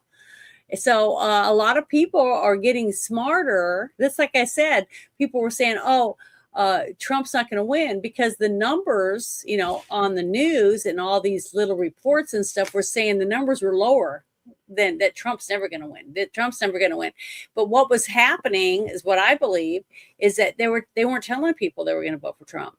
They would just not say anything, and their friends happened to be liberals, so they just would go in and do the box or whatever and leave, and no one would know, and they wouldn't do the exit poll or whatever, which is fine, and it should be private. That's why you're not supposed to go over there and hover over them while the person's voting. It's nobody's business what person you want to vote for, and just like I said about the census, what difference does it make what your skin color is when you're filling out a census? Yeah. How does that affect a school? Is it saying, well, this school's only for whites, or is this only for blacks? You see what I mean? It doesn't matter what your race is. I mean, yeah, you need to know about male and female and ages, because you need to know if you got enough schools, you've got enough hospital room, blah, blah, blah. All that stuff matters in the census. But your sex, I mean, your race has nothing to do with it. Yeah. So I don't ever fill it out. Even though I know that when they get it, they know who I am or whatever. I just think it's ridiculous that they still ask that. To me, the most racist entity in our country is government. Yeah. They're the ones constantly saying this, that, and the other about race all the time. You're a racist, you're a racist, you're racist. All these people doing different things, just like what he said. Just because, you know, of this, we said that we think it came from China. Well, we're racist. See, they just use it. They've thrown it around so much that it doesn't mean anything anymore. It has no meaning. And that's what they do with so many things that once were important and meant something to people and would help you make decisions in your life growing up, you know. But they've made it so trivial now that, you know, people just kind of like, they're getting to where they have to find more and more extreme trigger words to get the same effect racist used to be. But let me go back to the thing. I'm sorry, I went on a rant, but I just wanted to add that about the whole thing when he was talking about the horse wormer. So I wanted to bring it up about people using animal. Well, in times like I don't know about you, I like post-apocalyptic story settings and games, and I can't remember the name of the movie, but there was a post-apocalyptic TV show that came out that was it was one of those reality shows to where they took all these people, put them in a situation where there was a pandemic and they were having to survive, and they had all these fake towns and stuff that they were supposed to go through and salvage things to be able to survive, you know, building survival stuff, you know, water purifiers and things of this nature. Yeah. And they did they went all out with a multimedia campaign that included that was with Facebook. And the Facebook thing that they did was it was all set up to where it used your friends, people in your friends list, in a simulated town hall meetup type thing. Yeah. And all I these don't people, remember this. and the people were asking questions about where I could get we're sick, we don't know where to get medicine and things of this nature. And I was posting in there about, hey, if you really need medicine, 3 places you can go that hasn't been ransacked, like all the pharmacies. Go to animal hospitals, because it's the same drugs, just different doses. Ditto with going to farm supply stores, because they have the same drugs there. Co-op. And then also go to the pet care stores, because they sell the stuff that we have to have prescriptions for over the counter there. Yeah, because it's like in a packet that says fish antibiotic for the whatever scale problem they have, you know, things, and turtles or reptiles, but it's the same stuff. It really is. And so many people do it, and they were able, they look it up online on WebMD about how much your body weight, blah, blah, blah, and they get their own capsules, and they were doing that. So, I'm not saying that you should do it. I'm just saying that they did it because they felt like they had no other option, you know, because they couldn't get it.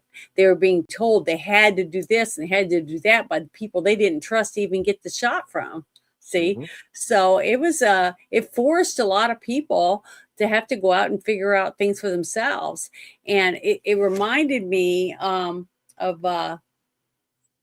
know, the TV show Survivor and some of the other shows like The Walking Dead, because when you're forced into a situation, you start seeing the people you don't going to trust, and then you start looking at other people and you're saying that person I think is someone I can trust, and you start getting alliances together.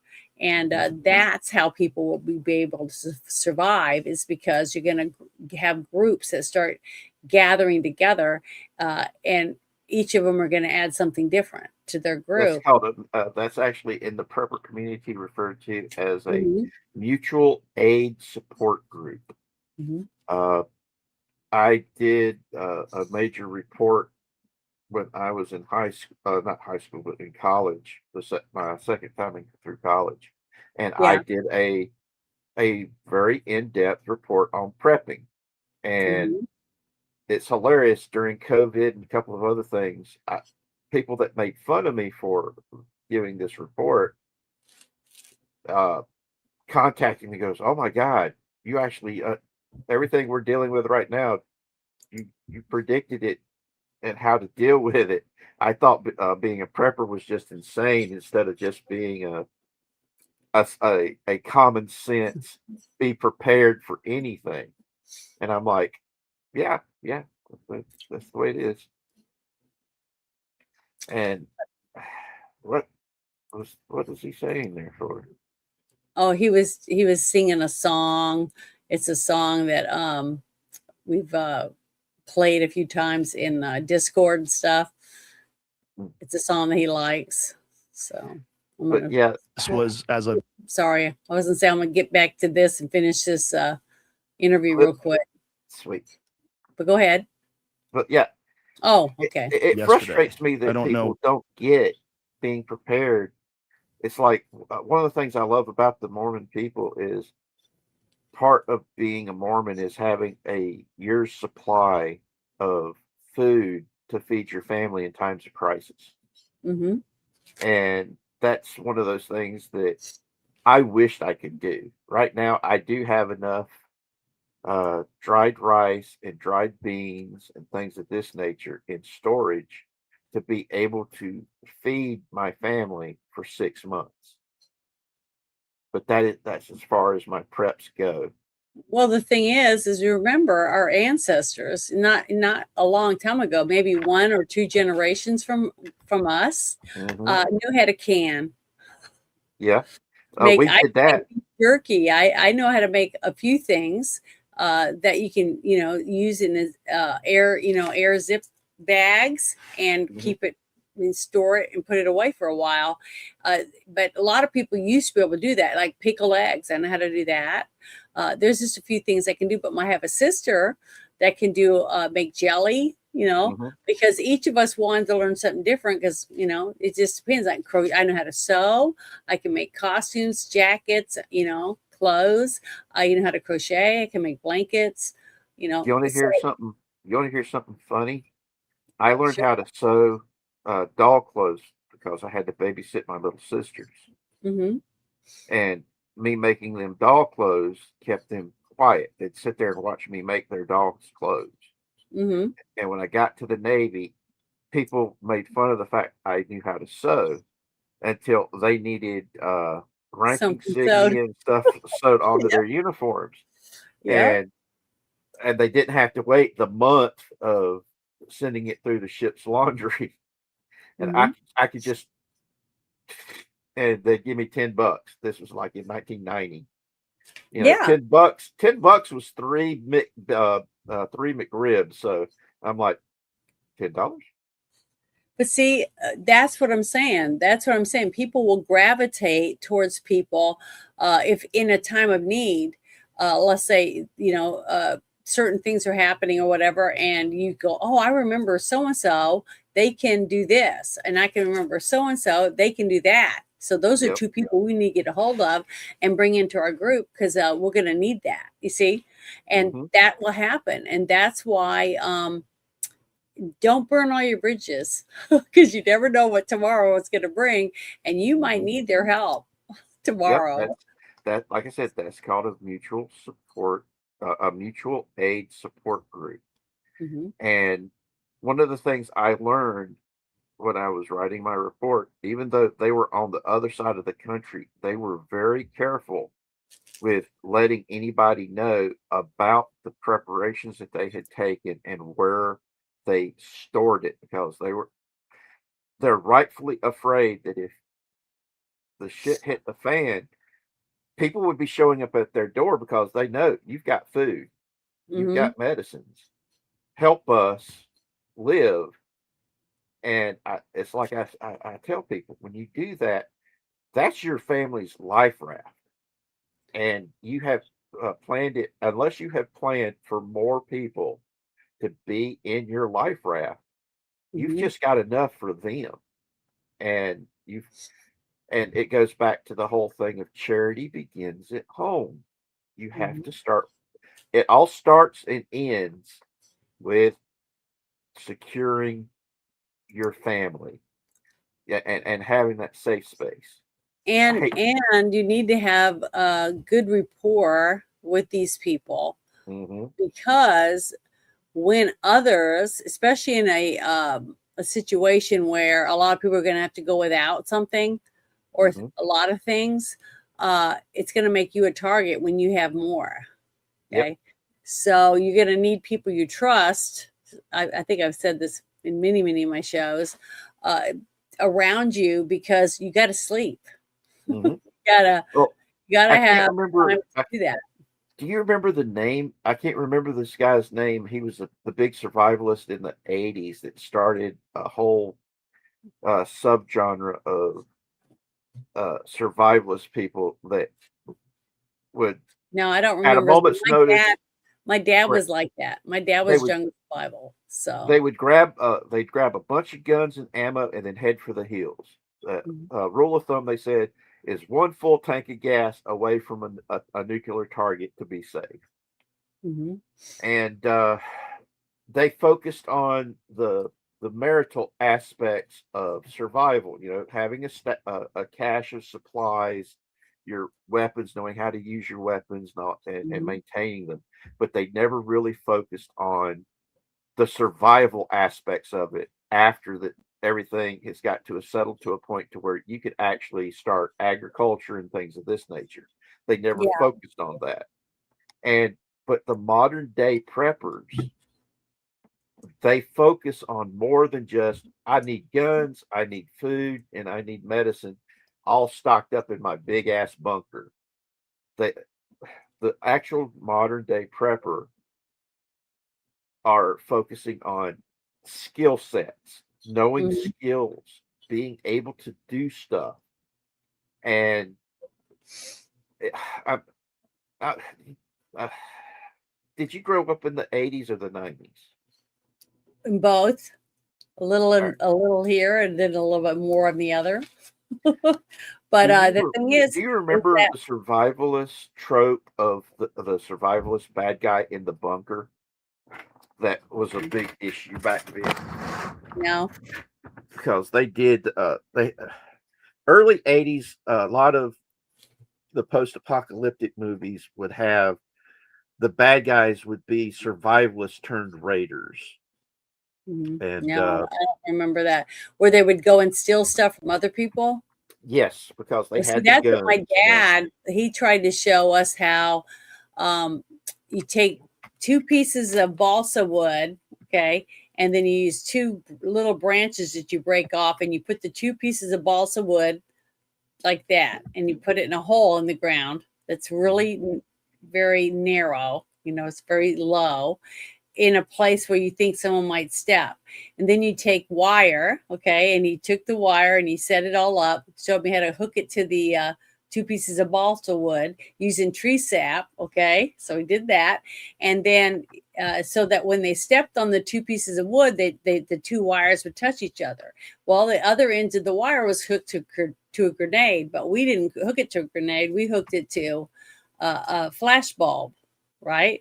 And when we did, he had us make, me and a couple of my friends, because my sisters weren't interested, to show us how to make booby traps to let us know that someone's coming, and they're gonna take your stuff, what you worked on or whatever. And it was so neat because when you stepped on it, the flashlight would go off.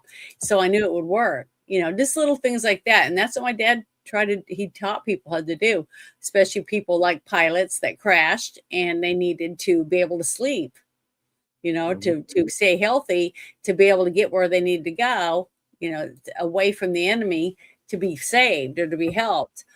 So that's the kind of stuff he would teach us, and how to build a fire, how to clean a fish, what to eat in the woods, all this type of stuff. But yeah, I was real into all that with my dad, but my sisters weren't. But I think everyone should have some type of skills. To me, it's just as important as learning how to change a tire on a flat, especially if you're traveling and you're somewhere you don't know where you're at. You're just going to stand there on the side of the road and wait till someone comes and helps you, or you're going to try to change your own tire and get back on the road. See, so it's, all that stuff, it matters. But, if you're not willing to do that, then more than likely you're not going to be you're going to end up being the one that's at the very back of the line when it's time to eat. You're going to be at the very back of the line for everything because you have no skills. You have nothing that's going to push you ahead at the front because you know how to do something. You know what I mean? So to give you a notch in your belt so that you're needed. You see what I mean? You still need to stay around because you're needed for something. But I'm going to go ahead and finish this interview real quick. Whether or not that's changed, I don't know if they were preparing an article and they wanted to make sure that they got all their ducks in a row. I would think pretty much any time the head of an institute is begging for a pardon when he hasn't been charged with any crime is a pretty good indicator. You might want to look and see if there's been a crime committed. Was he begging for a pardon? I mean, Fauci was like, he had attorneys. This is in part of that deal. He had attorneys reaching out to Biden's camp the last day when he got the pardon. Jeez. The very last day. Jeez. It's just a preemptive pardon is nuts, especially when Rand Paul's questioning him and he's talking to him specifically about what defines gain of function research. And by all account, by every definition, it's gain of function research. And Fauci's still saying, you do not know what you are talking about, with all due respect. Even though he's a doctor. Yeah. Rand Paul's a fucking doctor. He's an actual doctor. And then they say, well, you're an eye doctor. Well, that's my specialty. But before I became an eye doctor, I became a general doctor, which means I studied all the same shit that Fauci studied. Yeah. You got to go through medical school before you go pick a specialty. So 4 years of studying the entire body before you specialize in whatever you're going to specialize in. Well, it's also then if you read RFK Jr.'s book, The Real Anthony Fauci, you find out he ran this exact same playbook during the AIDS pandemic. It was the exact same playbook. That's what the Dallas Buyers Club is about. The Dallas Buyers Club, that McConaughey movie about AIDS, the fucking villain is Anthony Fauci. Yep. Yeah, I wanted you guys to hear that because that's what we talked about that, didn't we? And it naturally came up, the whole thing about the AIDS. See, people are smart. If they can have time to sit and listen, but listen to other people. That's what's important about reading, listening to other people, and trying to gather as much information as you can, because to see the transformation of this man right here, for me, is interesting, because this was a person that I wouldn't have trusted with nothing 5 years ago. There's no way, because he was so left-leaning. Feel the burn. He voted for Bernie Sanders. This is a guy he endorsed Bernie Sanders. An open communist. This is a person that 5 years ago would have been voted for what's going on in New York City. See what I'm saying? So look what the difference is between then and now by just listening to what he's saying. He sounds like he's learned some common sense to me. Yeah. And just like I said, I don't care who you vote for, but if your voting is doing it to affect my life and take away my rights, then it matters to me. See, I don't try to take your rights away. I've never voted for anything that's going to come and confiscate your property, or come in your house and take your things, or fire you from your job. None of those things. So I don't care. Those things aren't important to me. I care about my home, what's going on in my house, and you should have the same right to have that. But when those same people say, well, it's okay for these people to come over the border and we don't know who they are, or they've never had one vaccination or any of these things, but they're trying to force me to get a vax. See, that's what I'm talking about. That does not make any sense. There's no common sense or logic in that. Yet they forced our veterans and our soldiers and other people to get it. But then they say that people work for the post office don't have to get it. See, there was too many things in there that made me go, something's not right with that. That where's the balance in that? You know, how does that work? You know, forcing one group of people, but then letting the other people off. It doesn't make any sense. How is that supposed to be healthier for people? You see it. That's when I knew it was a farce. It was a farce. I knew it was fake. I can't remember. I think we had this conversation about my friends in the military at Fort Bragg. That was first sergeant was talking about the fact that his entire career, the number of people who had died in their sleep, he could count on one hand. At the base, and usually those were people who had drowned in their own vomit because they'd gotten so drunk. But within a very short period of time, they had like 20 or I think it was like maybe 30 young 18-year-old healthy men and women just dying in their sleep. And there's a mortician in the UK, because it's a very rare skill to find in the UK. He has to go all over the counties in the UK. He's got a large section that he has to go to prepare bodies for funeral and embalming and things of this nature. And he was having a hard time. He was able to drain their blood, but he was having a hard time getting the embalming fluid in. So he had to start cutting open bodies to figure out what was going on. And he found this fibrous growths inside their bloodstreams. And these were all young, healthy people. And the only thing they all shared in common was, guess what? They got the vaccine. Yes. And I got something to show you then. Here we go. He took that before Parliament. And the only reason why he did not lose his job is the fact he was one of the few morticians still practicing his craft. So they couldn't penalize him on it. All they said is, they basically told the BBC and all the government-owned news media they could not carry what he was saying on their screens. It's insane. But here, when you started saying that, I wanted to share this because this is a person who does an embalming for their job, and they're from Canada. So listen to this. It's wrong. Something's very wrong. And I don't understand why, as a funeral director, I'm the one sort of blowing the whistle. Middle-aged people that were dying not at the normal time of the day, right? So they come home, have dinner, and die. And there'd be family present in their home, average, normal people. So that was a problem because that's new. You can't live with something like that in your body for a length of time. I mean, I was shocked that the people that I was seeing were living with that amount of that material in their circulatory system. I call them white fiber masses. And that's because they're an anomaly that I've never seen before in 27 years as an embalmer and a funeral director.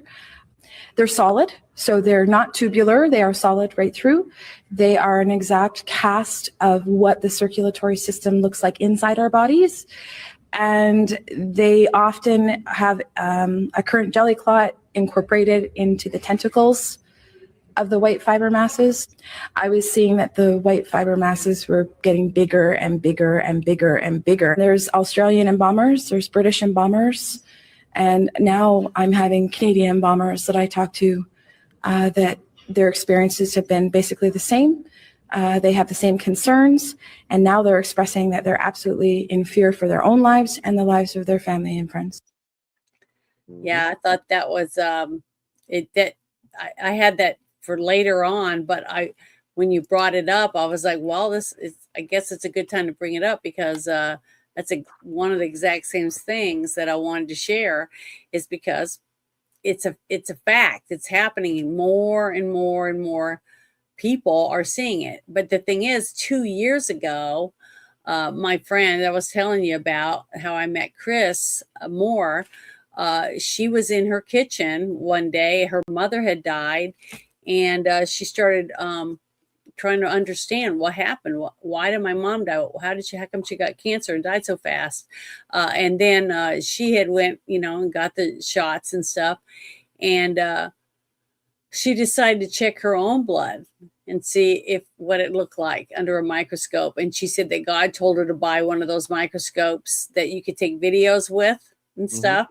So she did. And her family thought she was crazy because she was using her kitchen like a lab to look at her blood. And then she started going through her kitchen and finding herbs and spices and different chemicals and putting it in the blood with a dropper to see how her blood would react to it.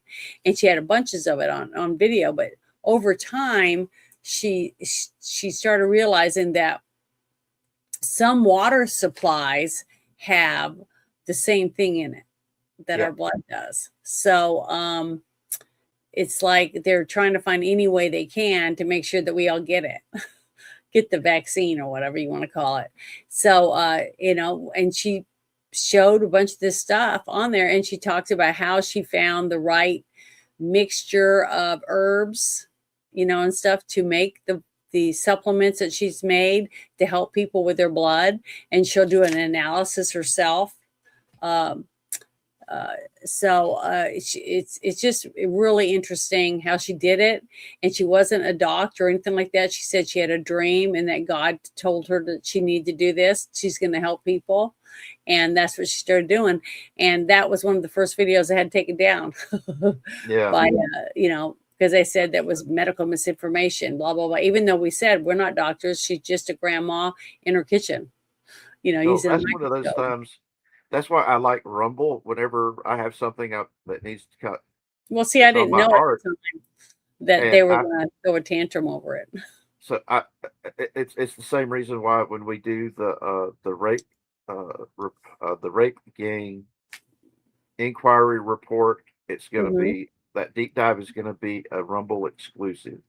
Yeah. Just because of the free speech issues here on YouTube. We should be able to discuss anything as long as we're not calling for violence. Yeah. That's where I stand. I'm called the American Patriot because I could not use the nickname that the Marines initially gave me, and that was Captain America. Because I loved the United States, and I would talk about the Constitution, what it meant, about the founding of our nation. And the Marines I hung out with it always greatly impressed them. And they considered me a super patriot.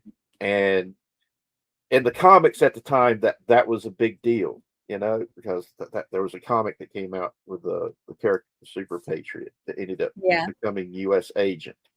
But anyway,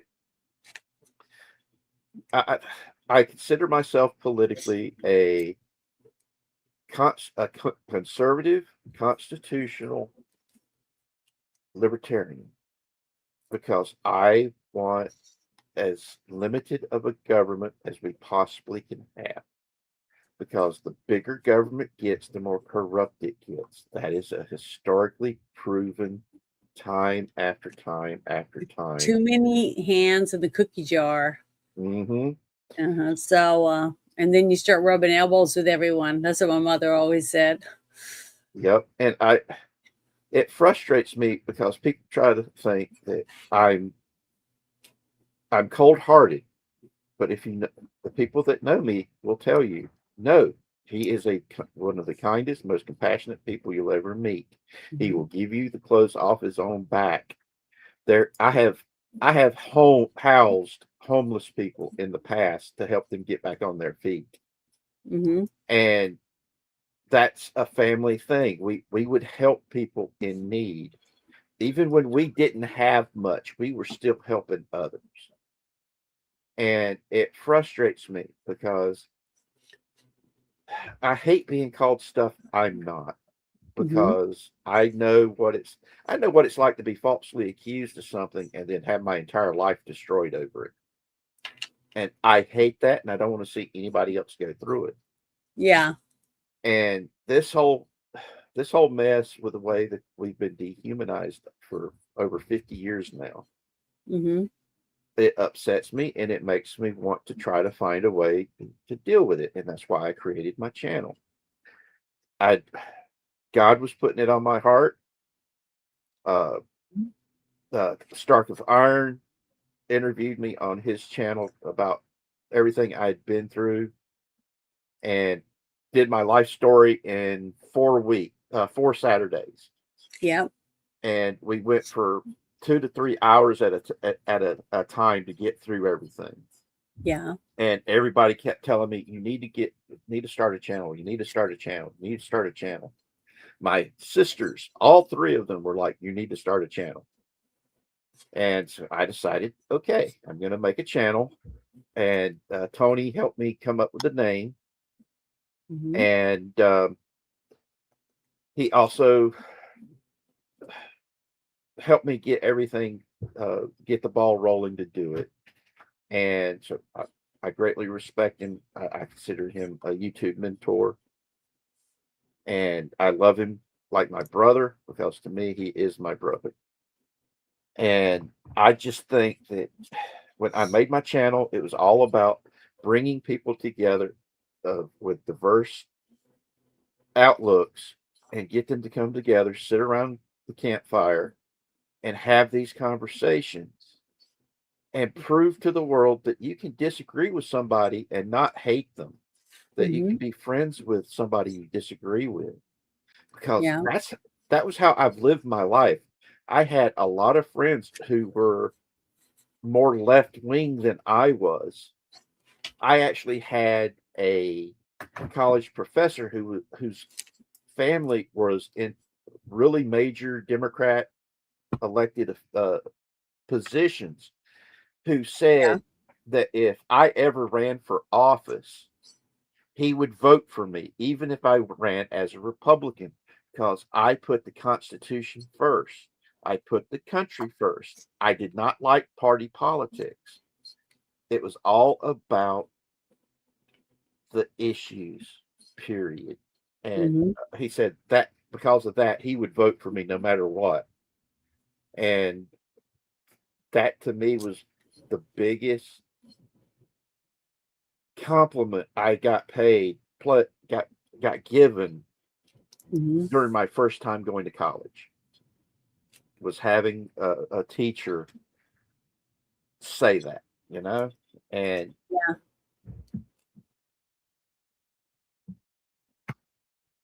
all right, yeah, that's true. That's just if there isn't balance to it, because they don't want balance. Yeah, we're dealing with that right now, Omen, because if you're not flat-footed, okay, and you're trying to get your balance right, you're not paying attention to what's going on around you, are you? That's right. You're just trying to get where you feel safe and steady on your feet. Well, if you keep everybody that way, they're not paying attention to half the things that are going on around them, and they're easier to control when they're in fear. See what I mean? Yep. So that's what they do. They're good at it. They've been doing it for 100 years. They're good at causing people to worry about, their next meal. Everyone was talking the same people. What's funny is the same people that bash the Jews and stuff are the ones that bashing Trump. And they also say stuff like, they were saying, oh, he's going to ruin it for us, and it's going to end up being $200 a barrel for oil, or nobody's going to be able to drive their vehicles and all this stuff. And look, it's already going down because he's already, because of some of the things that he's done and the way he's done it, he's already got the, the prices going down for the price of oil. So, I just want people to realize you got to give him his due. He took a bullet. You might as well let him see what he can do in the next 2 years instead of spending every single day till then. Oh, he sucks. Oh, he sucks. He sucks. Look what he's done. He's making it worse. I don't think it's worse. I think it's better than it was. I really do, especially now that we know about the fraud. Because if you didn't even know about it, it's still going to be happening tomorrow and the day after and the day after, and we're still losing all this money. And we're like wondering how. No wonder. I mean, no wonder everything's so bloated. You know, when you're taking trillions of dollars and spending it on so much other shit, it has nothing to do with any of the stuff they said they were going to spend it on, infrastructure or whatever. I look at it this way. Is it constructive criticism coming from a neutral place that's trying to make things better? And I have my issues with Trump. Yeah. I admit that freely.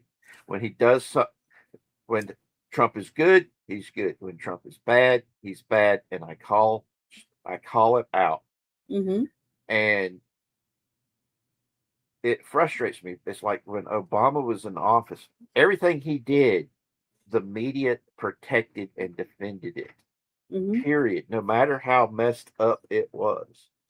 When he killed American citizens during his unrestricted drone warfare.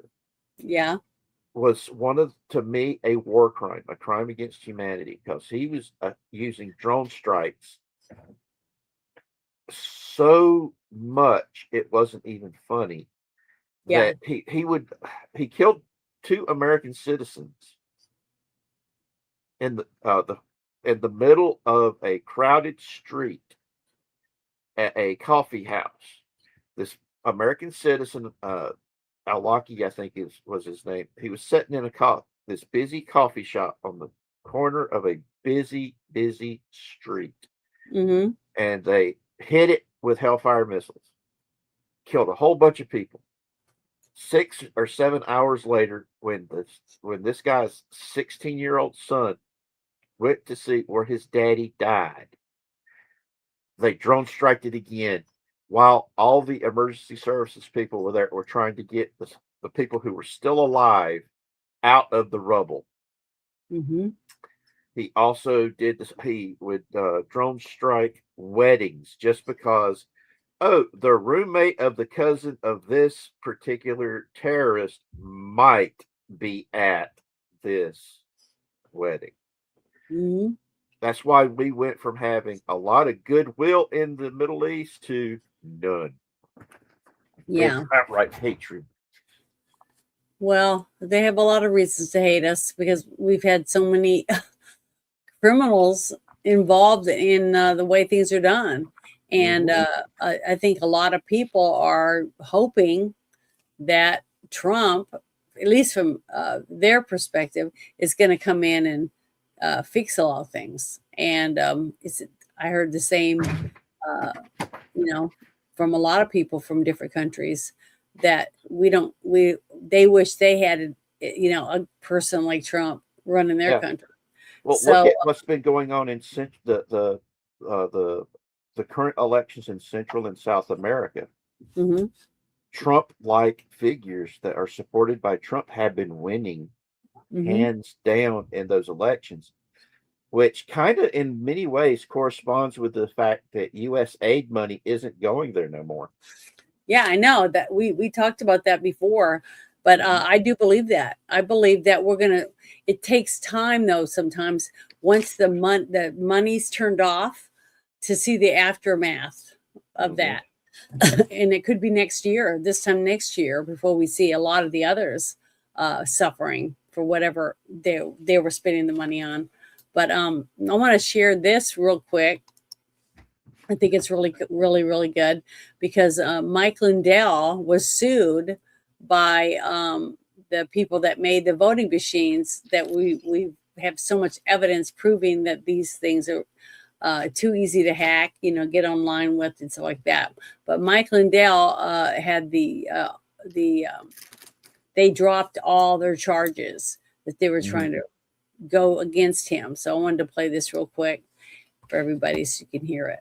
Begin today with breaking news. A major legal battle involving Mike Lindell has come to an end. The voting technology company, formerly known as Dominion Voting Systems, now operating as Liberty Vote, has agreed to dismiss a $1.3 billion defamation lawsuit against Mike Lindell and MyPillow. Court filings show both sides agreed to drop all claims with prejudice. That means the case cannot be refiled. The lawsuit stemmed from Mike's repeated claims that Dominion helped rig the 2020 presidential election, allegations the company strongly denied. The dismissal marks a significant end to one of the most closely watched election-related lawsuits stemming from the 2020 presidential race. I am just celebrating the good news coming out of this. Tell us about this legal case and what the latest is. Well, here it is, everybody. This is the second one now. Remember, the evidence, the $5 million challenge got overturned last summer, and they said Mike was right. This is all about the voting machine evidence. And now yesterday, if you don't see it in the news, they did one article out there from Law and Crime.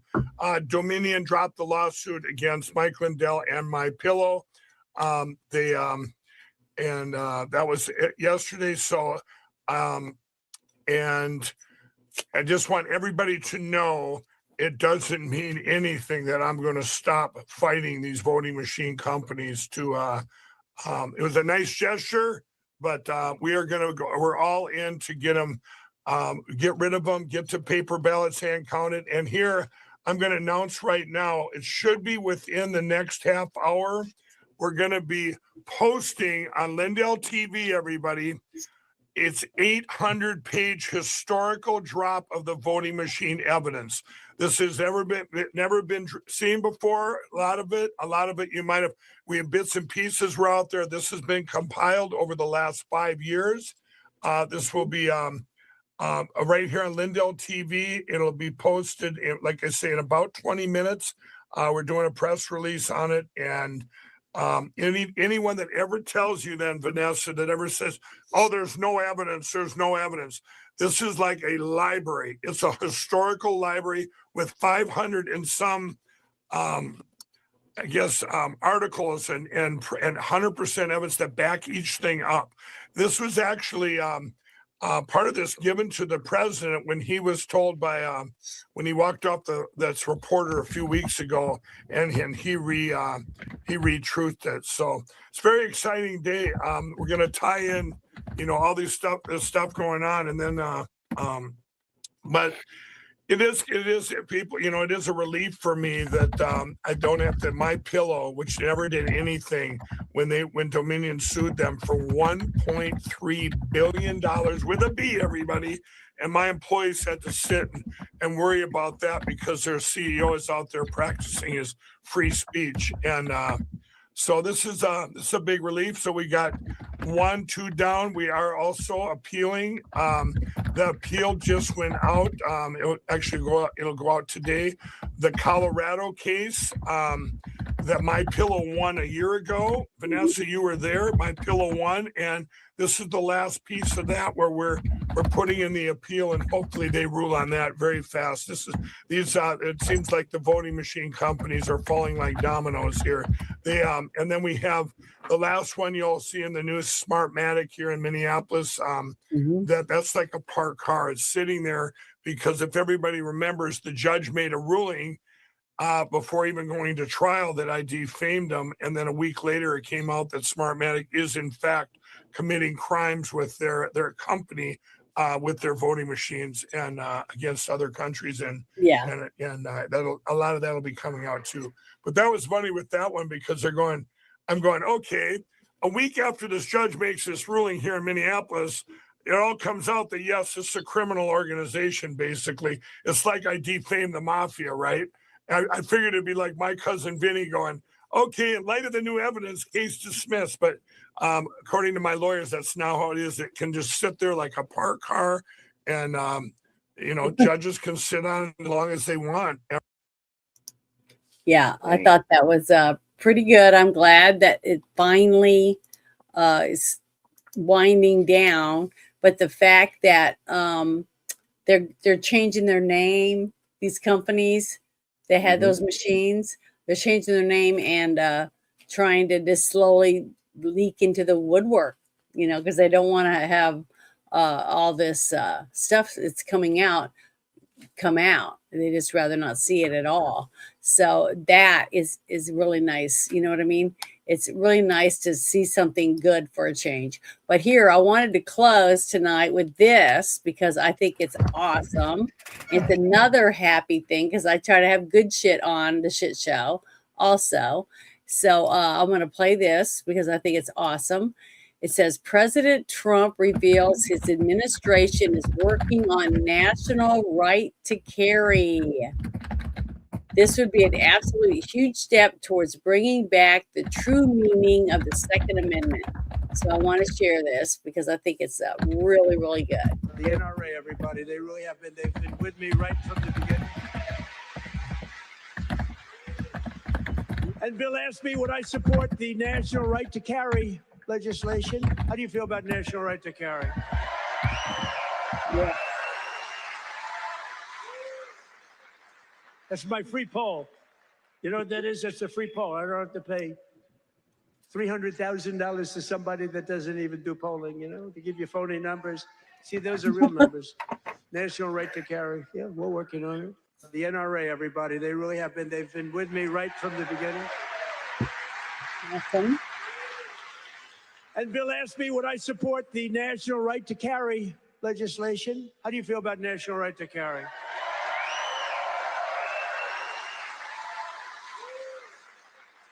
That's my free poll.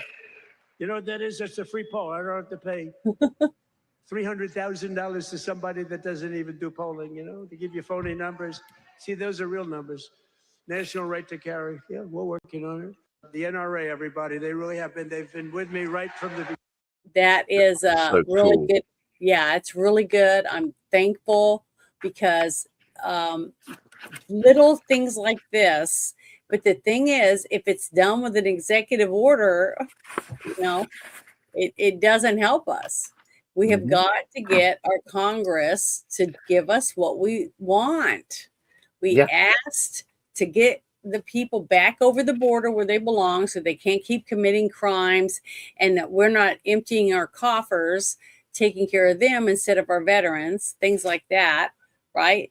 And slowly I'm seeing Trump do a lot of these things, but he's having to do it with an executive order because we can't get Congress to do anything. And that's why I think that they're in on destroy Trump agenda. Don't let him get anything. Don't give him nothing. He has got 0 recess appointments. Did you know that?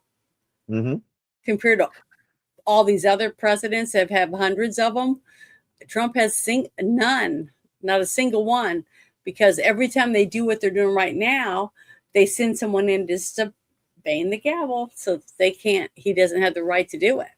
So I just think it's sad that we have so many people that just hate him. I didn't even want him first. I wanted Ben Carson. That's who I was rooting for.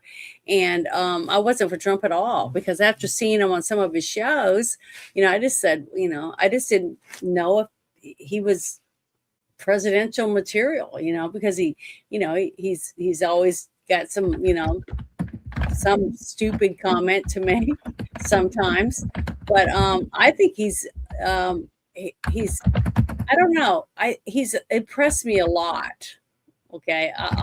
Especially when he does certain things.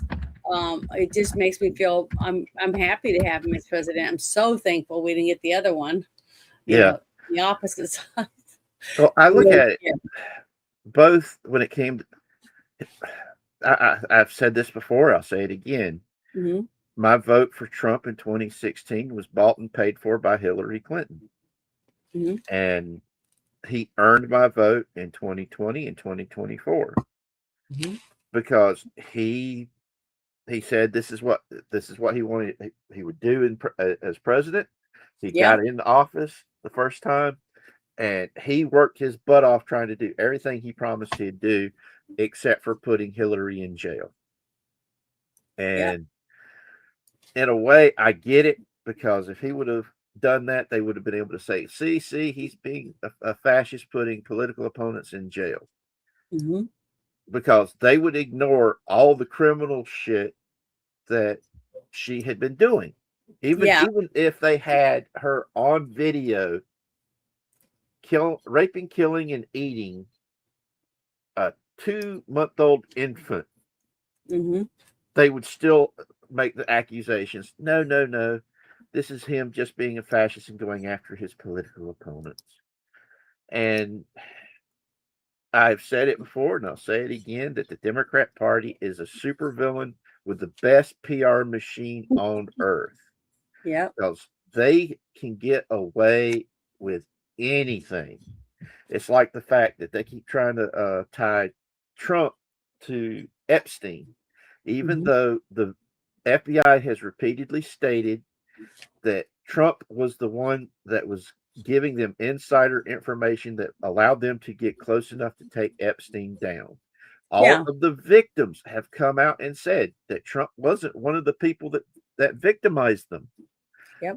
And it's so frustrating that all the evidence is showing he had nothing to do with it except for bringing it out into the open and doing something about it. And the people are like, well, why haven't they released the entire Epstein list? Well, what they have released so far is the only thing they've redacted was the names of the victims. Mm-hmm. And if you'll read there's video, there's photographs, there's tons of documents, there's telephone recordings, there's all kinds of stuff up on the website, the government website, that any of you could go to and go through. But I have been told by a few people that is a lot of tough stuff in there. That if you're sensitive to certain things, you shouldn't go look at it, because you're going to have nightmares and stuff. But they said, if you want to know, you just find a friend that can do it, that's not that, sensitive about it, and let them relay a lot of the stuff, the parts, especially when they're getting, really deep. Yeah, that's one of the reasons why I want to do the deep dive on on Tuesday, because several of my normal co-hosts don't want to do it because the subject matter is just too heavy for them. It's not easy. I mean, heck, I cry watching a movie yesterday because, and I knew it wasn't even real. You know what I mean? Just because I have a big heart for when it comes to kids, and when the actor was holding the hands of his mother and she dies, that was hard to deal with. I'm very attuned to that type of thing. But the thing is, you can't bury your head in the sand either. Yeah, it's like I said, even worse. I'm reading through this report crying, and I have to stop for a while before I go back to it. And I might end up just going and getting Asmongold, where he reads the whole thing and putting it on and just listening to it. Yeah. Because whenever I'm reading it, it just, it's just really, really bad. All of it. But there's not really much we can do except for just keeping as much information out, get it out as fast as we can, get people to go back and read and research, try to connect the dots in other areas and things like that. That's basically all we have. And to dress properly, I guess, for the gym so you don't get kicked out. But what gets me about this is the fact that I've got friends in other European countries that have said that this particular demographic's doing the same thing in those countries as well. And it's making me wonder, could the same thing be happening here? And that makes me ask the question of, holy shit, is there something here happening like that here? And especially in the reports talking about the fact that one of the reasons why they were able to get away with this stuff is the fact that there were people of this demographic that was doing this stuff that was in positions, political positions, and law enforcement positions, and everywhere else. And anytime the victims would go to the police, the supporters of these gangs that was in the police, in the prosecuting service, on their town councils and all this other stuff would basically kill the investigation and leave them out there in the open like this. Mm-hmm. It's just so terrifying that a political party is so willing to throw away an entire generation of working class girls. Yeah. And that number of 250,000 is just those that they know of, because there's so many girls and their family members who died under mysterious circumstances that they just could not directly tie it to the rape gang scandal. Yeah. And it's... I need you to make sure you you can email it to me. You want me to email you the link to the PDF so you can read it? Yeah, so I can, because I won't be able to read it tomorrow because I'm gaming with Bruce. And Sunday after our movie review, I'll be open until Wednesday again. So I'll have, all day Monday to go through it, and Sunday later in the afternoon on Sunday. But let me put here it is right here. I'm gonna get copying it and put it in the I'll put it in the private chat also for you, but I'm going to put it out for my people watching too. If you guys are interested in wanting to send me anything on my email, I'll try to get to it. And if it's something I think is really interesting or whatever, maybe I can do a show around it. But I'm going to send it in private chat to you so you'll have it too. All right, here's the link to. They actually have a web page for it that is the rapeganginquiry.org, and you can download it from there. And I am about to send you that link. You want me to post it in the private chat so you can put it into your okay, because I tried to share a few things in Discord. Yeah. And when I put it in, I was like, you can't share some things that are, if they're too big, I mean, because it won't even let you post it.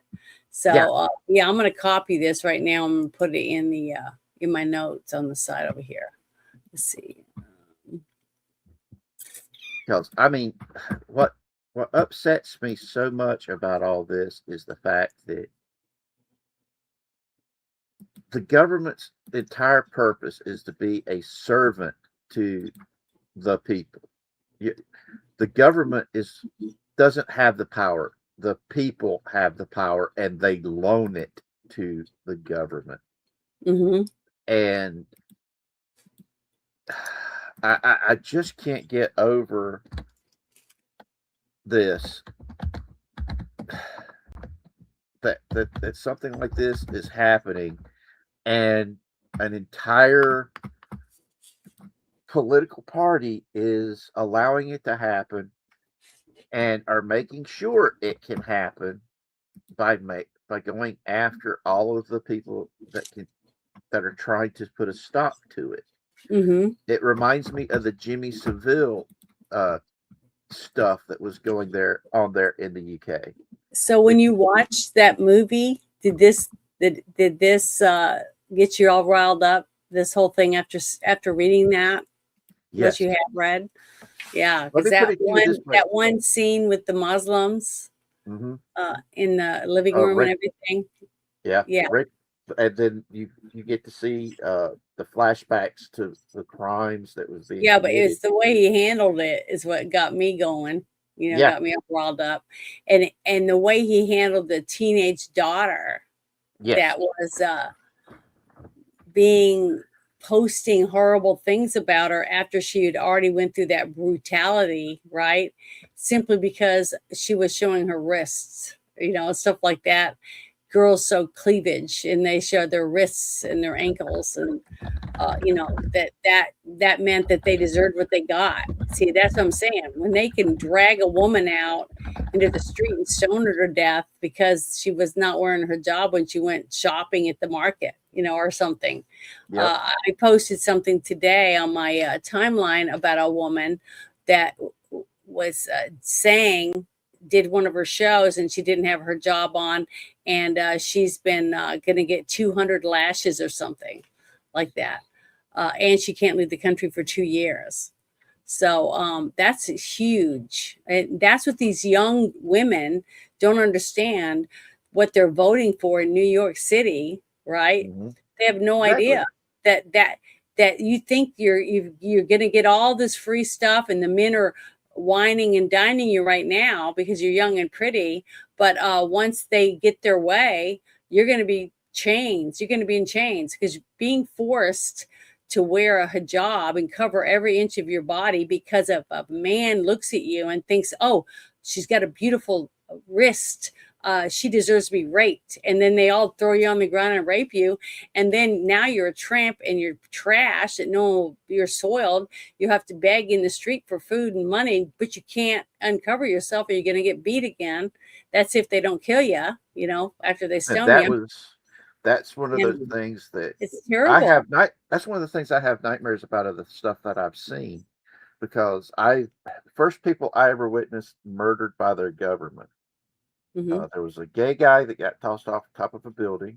There was another gay guy who got raped by a high-powered, wealthy dude who was allowed to get away with it, but his victim got beheaded.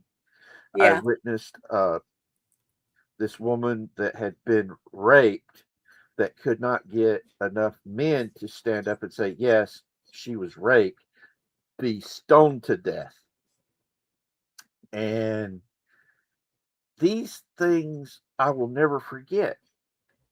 And another thing too that I don't understand, like we were talking about the common sense thing earlier, is the fact that these women, and I'm just using the women because the men aren't going to have the same punishment or the same treatment as the women are going to get. Okay. Yeah. When you go into this Muslim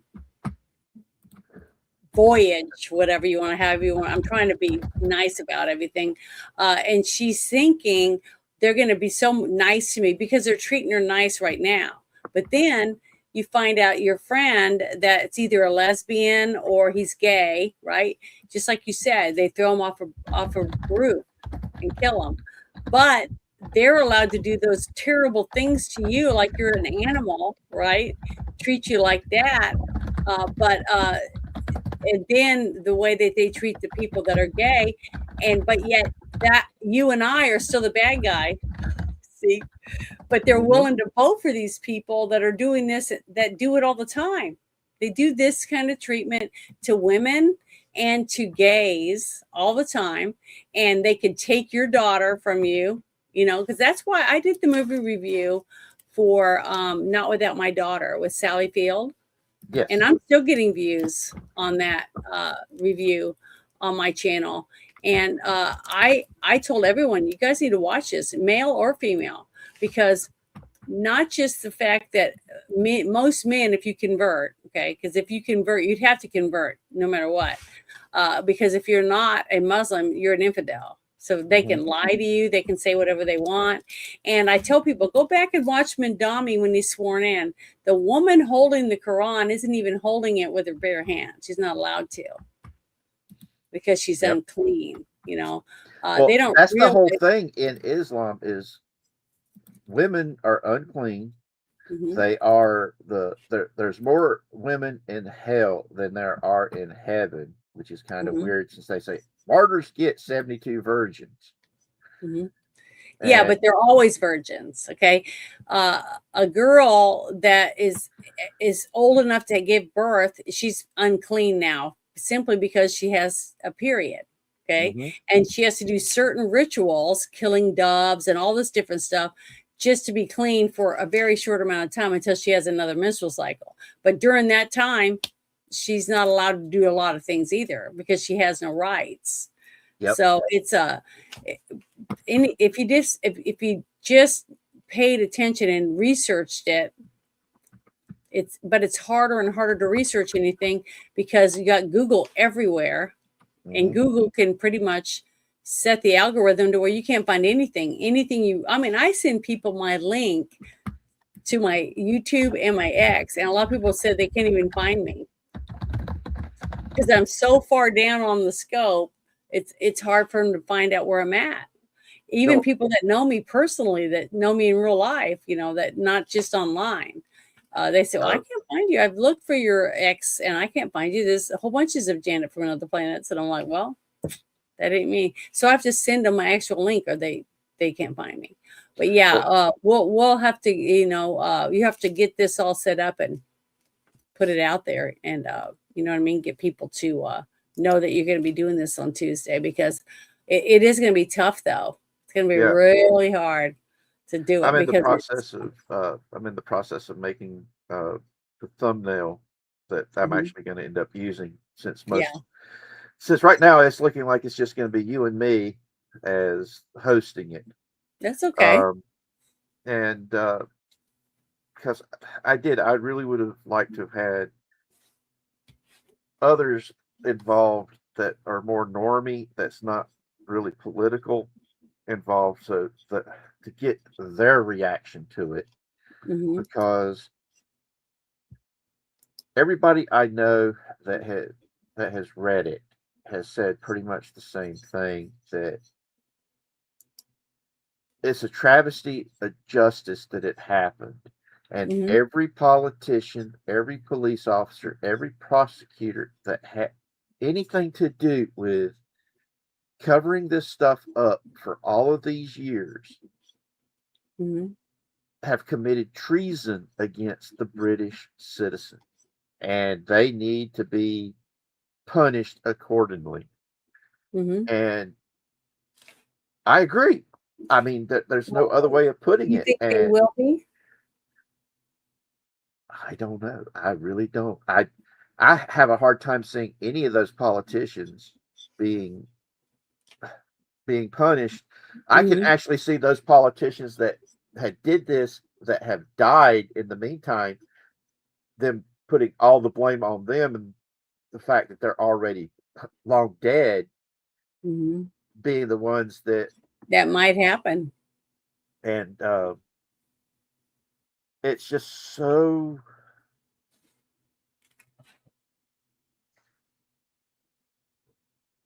this goes back to the fact that the British people allowed themselves to be disarmed, that the government doesn't care about them, that it's pretty much illegal in the UK to defend yourself. If you fight back and defend yourself, you go to jail. There was a retired pensioner. Not if you're the right person to fight back. True. There was a very prejudiced against their own people. A retired British Army he was either Army or British Marines, because he was a boxer. And he taught hand-to-hand training, and he was an elderly man, and the criminals broke into his house. He defended himself and beat the crap out of these armed intruders into his house. The armed intruders got slaps on the wrist, and he went to jail and got sued for defending himself when they broke into his house and physically attacked him. Well, I was trying to remember. I got something I wanted to read, but I got to find it real quick. So give me a Hardwick said that someone suggested that there will need to be a truth and reconciliation hearings. I hope so. At the very least, they need that. And Big Dave K said, surprisingly, iTunes had it, and I downloaded it immediately.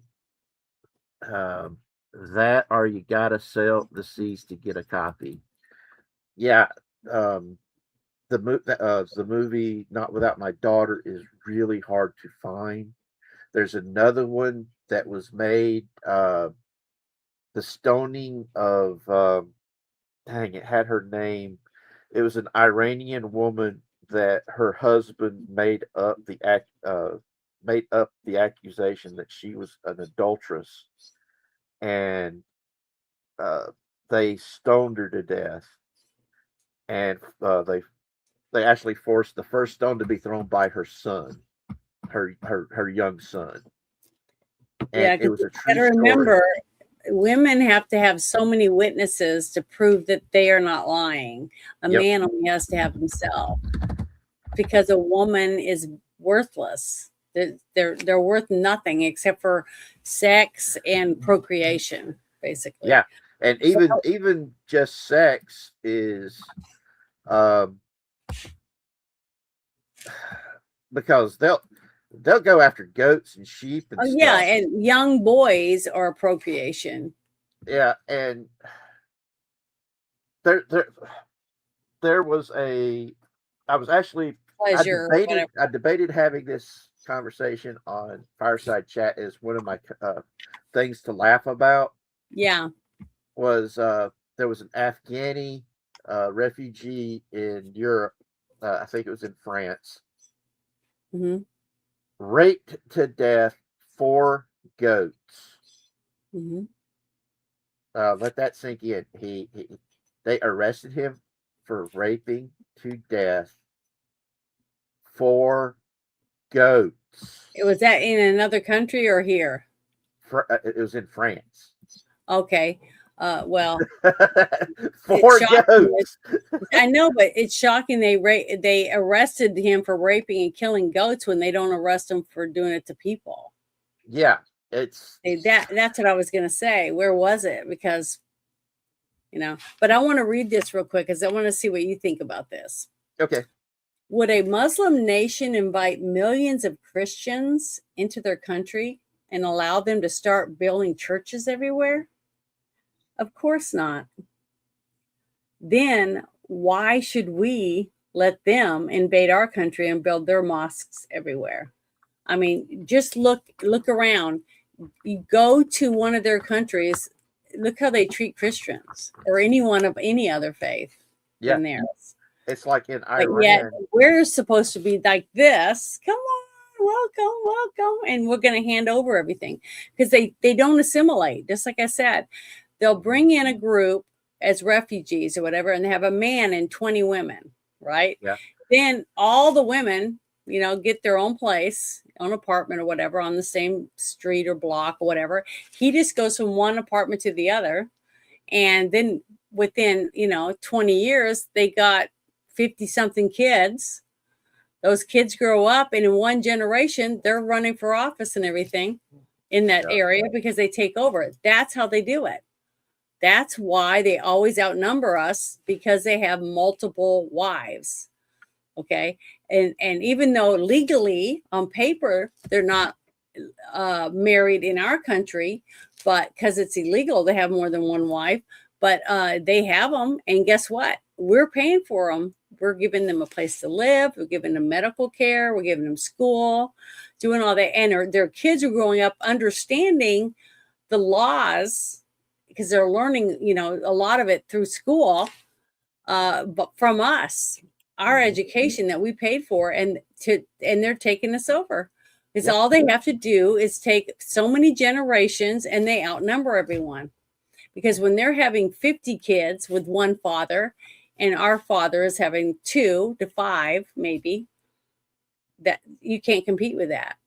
Yeah, you hear Elon Musk talk about that a lot. He's got 15 to 17 kids with all the different women now, but he's got $1 trillion. He can afford to feed them and take care of them. We can't go around popping out that many babies. Who's going to feed them? Who's going to clothe them? Who's going to put a roof over their head? Because we're responsible. You know what I mean? Mm-hmm. That's the difference between us and them. I'm not going to go to someone's house and say, I demand you give me a place to live and pay my way. Yeah, it's because I'm me. That's just, to me, it's just fucking nuts. It doesn't make any sense. Why we put up with this shit? It's beyond fathomable. It doesn't make a lick of sense at all that we let these people come here and they never assimilate, but yet they call them immigrants. They're not immigrants. These are invaders. These are people that didn't sign a paper. They didn't do anything. They haven't had any training whatsoever about anything about our culture to understand who we are and why we are the country that we are. They don't want to, because all they want is this. Just keep giving it to me for nothing, and I'm going to put nothing back in. And then when they do get the money, they send it back to their home.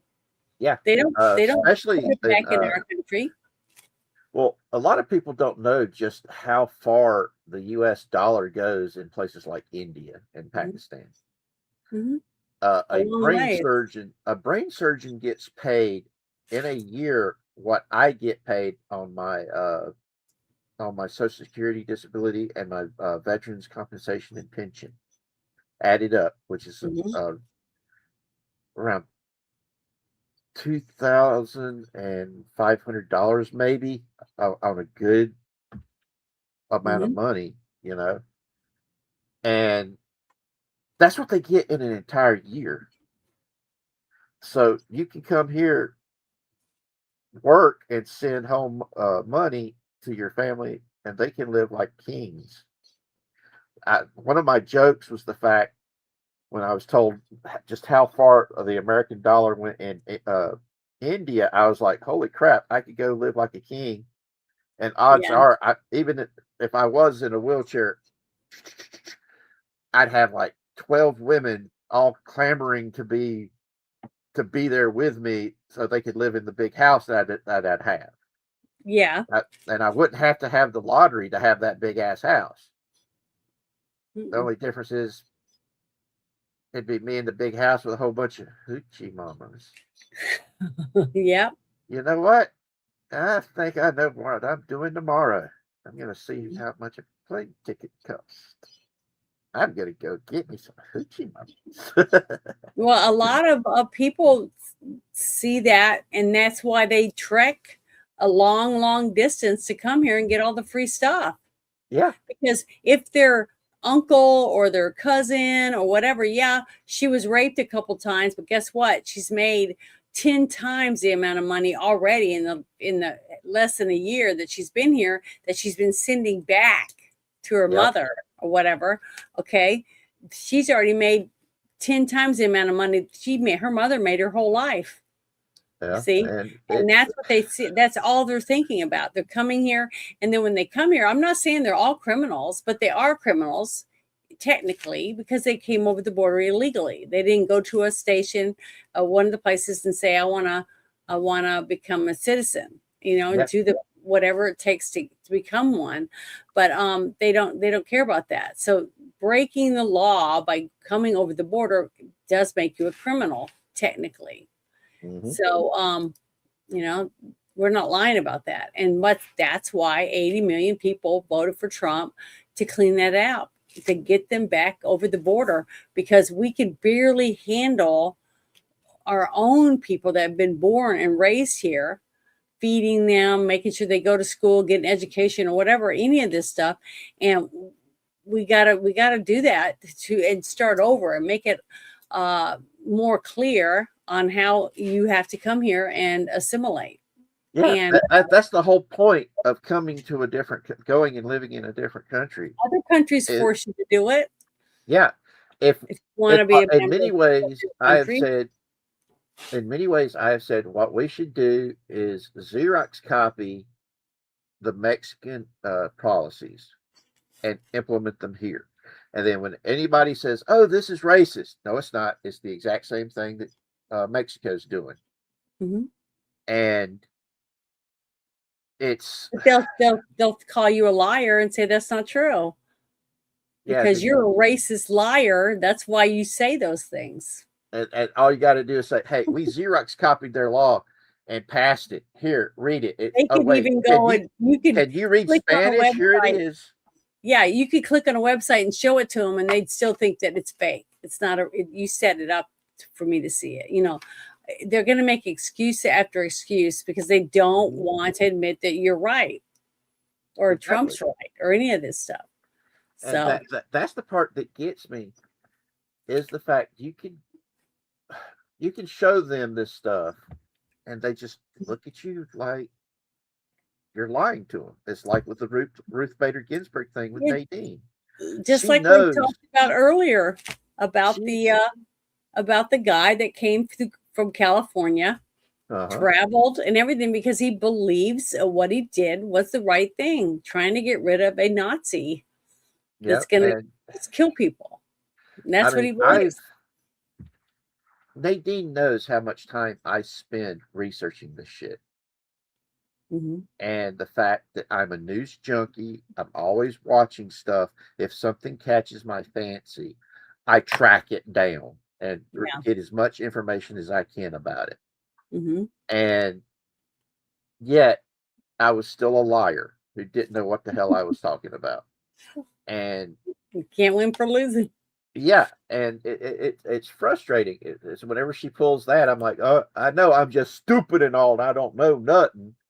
I mean, I don't spend hours researching this stuff and reading it all. And there's times when she's actually, I've shamed her enough to where she's like, oh shit, I really stepped in at this time. Yeah. Because it literally, it's one of those things that just really burns me up that I can do the research and show it. And it just in one ear, out the other. And it doesn't, it's almost like it escaped the other ear the second it touched. You know, boom, boom, there it's at. And it does it. Oh man. I mean, she still has a hard time accepting the fact that Joe Biden has dementia. You know, I mean, even the rest of the Democrat Party is pretty much going, yeah, he had dementia, man. We're just covering that shit up. And she still doesn't want to accept it. It's like the nickname Hills Up Harris was given to her by the Democrats. Yeah. And she's like, no, the Republicans gave her that nickname. No, they just use it because that's what they were told. And oh god, it's just so fucking ridiculous. And I just can't. All I really care about, I care about the people, you know. And I'm sick and tired of watching good people losing faith in humanity because of this. They're losing faith in their government. They're losing faith in our elections because all the information that's been coming out of the voter fraud stuff and the fact that the SAVE Act they're having such a hard time getting it passed. I'm like, why are they not debating it in the floor of the Senate right now? Because they don't want you to hear what they think about why they're not voting. That's one of the reasons. They need to reinstitute the filibuster the way the founders wanted it to be. Every law that they pass is supposed to go through that debate process. And it's supposed to go through the debate process publicly so the American people can hear both sides of the issue so they can sit there and tell. What Trump said at the beginning. Remember, he said he wanted to be more transparency, where instead of him just signing executive orders behind a desk where no one's in the office with him, he has a room full of people when he's in there a lot. Then almost everything he does it with the crowd. And that's one of the reasons why I decided that we needed someone like him, because we need to bring everything out of the closet, air everything out, and it needs to be out in the open where everyone can see. And Trump is a showman. That's what he does. And so he's the perfect person to present all the things that he's been trying to present to us, to show us this is what is going on. This is Doge, and this is why we started Doge. This is this, and this is why we're in this place, because this guy's doing this. You know, I feel like he's done his best job he can at trying to show us how much corruption we actually had, and knowing that every single time he signs an executive order to try to get rid of something, he has to go to the Supreme Court almost every time. Yep. And Over that's dumb not, shit. And that's why, and we have nothing. He's got a couple things he's been able to get finished, but you know, to have one branch of the government get it done in 2 months, 3 months, and the other one, it's just still, it's just it's, sitting there doing yeah. nothing but gathering dust, basically. So that's what I don't understand. I can't wait to find out why, what somebody has over them or whatever, and why they haven't made this decision, and why they're going on another vacation when we have this that needs to be done, because the elections is in November. Yep.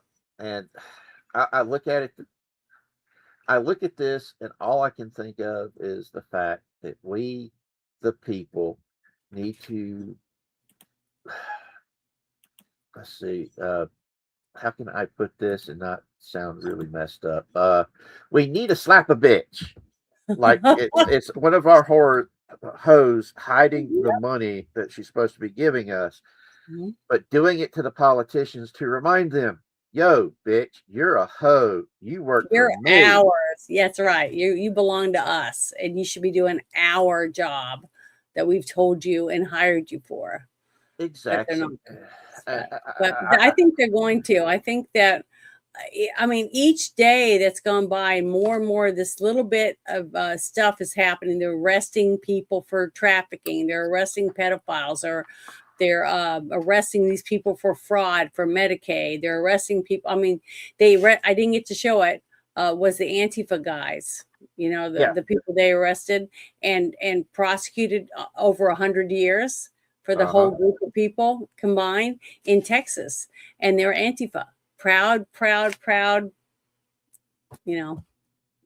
Yeah, and those chuckleheads, shit. there are actual people out there trying to say that it was a political prosecution, that they were innocent, and all this. Like the J6ers were. Yeah, the J6ers were invited in, and that's the part that these chuckleheads just aren't getting through their fracking heads. Well, they're not going to, because they're not going to ever see it the way that we do. You know what I mean? At least I understand that. So I don't even argue with them anymore. But I just want to say thank you to everyone who hung out with us tonight, because it's like it's been over 3 hour show. Yeah. So we've done really well. We shared a lot of information, I feel, that I felt was important to get people updated on a lot of things that's happened, and to be prepared, like with this whole Hillary thing, because once all those hearings are done and they have all the other stuff that goes along with that thing with the well, I think his name's Brennan. Is that his name? All that is all connected, and I'm really getting antsy about it, because Hillary is one of the people that I would like. She's at the top of my list. Yeah, for a person that gets what they deserve. I can't help it. I'm really chomping at the bit to see something happen with that woman, because she is. I think she's even worse than her husband. Honestly. Yeah. In all honesty, I agree. She's the epitome of bad, in my point of view. When Emma, after the accident, when she first became Secretary of State, she was running around taking credit for all the hard work that Condoleezza Rice had done. She started trying to get that little boy back from Brazil when she was a national security advisor, because a friend of her family brought her that information. And she started trying to get that little boy back because her mother was dead, and and the child's father wanted the child back because the mother had taken the child out of the country illegally. She didn't even marry the Brazilian dude who was refusing to give the kid back. And they finally was able to get her back, get this kid back. And Hillary's running around acting like she's the one who did it. Yeah. And not Condoleezza Rice. And what I was going through, and the fact that all she had to do was give me the lawyer so I could fight to get my son back to the United States from the UK. Yeah. The Home Secretary there in the UK kept saying, look, we don't provide you with the lawyer. The United States State Department does. And they sent me the law in email saying, okay, here's the law. Next time you talk to her, say, this is the law. This is where you got to look it up that says you're supposed to provide me with this lawyer. And I lost 2 years of runaround because of that woman. Mm-hmm. And when you've had the head of the Scotland Yard and the head of the Metropolitan Police of London both tell you, in all honesty, the only way I'd get my kid back is if I waited for her to drop him off at the elementary school in the morning. Yeah, go take him. Mm-hmm. And I Yeah. was not gonna. I was not gonna do that because it would hurt both him and my stepson. Because my stepson's going to be like, "Oh my God, he took Zachary, but he left me behind." I guess that means he cared more about Zachary than he did me. Mm-hmm. And I wasn't going to hurt my kids that way. And it was just better for me to be the one to hurt than them. And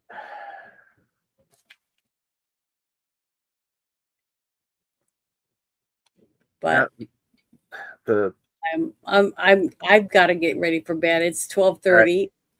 Yep, And it's I've been 1:30 here. Yeah, it's I've been up since 4:00 this morning or yesterday morning. So I'm really beat. Yeah. And I got a Yeah, me game too. today. So and he, Bruce, he has long games, 6 to 8 hour games. So Oh, sweet. Really I've got to. I'm about to pass out too. I took my medicine, and yeah, I haven't taken my allergy medicine either. I got my sinuses are so stuffed up. Oh, I'm just dying.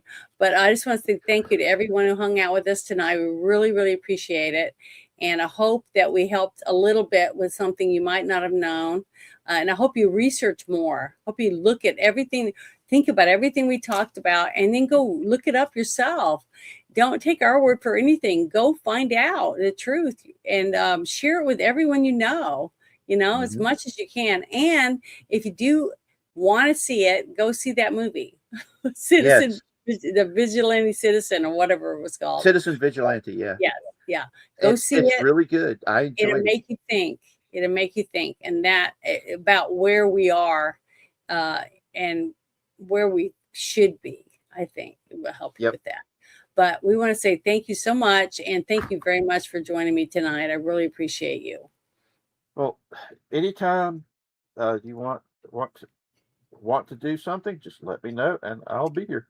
Yeah, see, being in Discord's helpful, isn't it? You just sit it. It's really fast, and I really like that. I really love my Discord. I've used it a lot. I put so much stuff in there, and it's got a good group of people in there too. So. But thank you, everyone. You guys have a wonderful weekend, and take care of yourself and love your neighbors and love your family. And God bless America.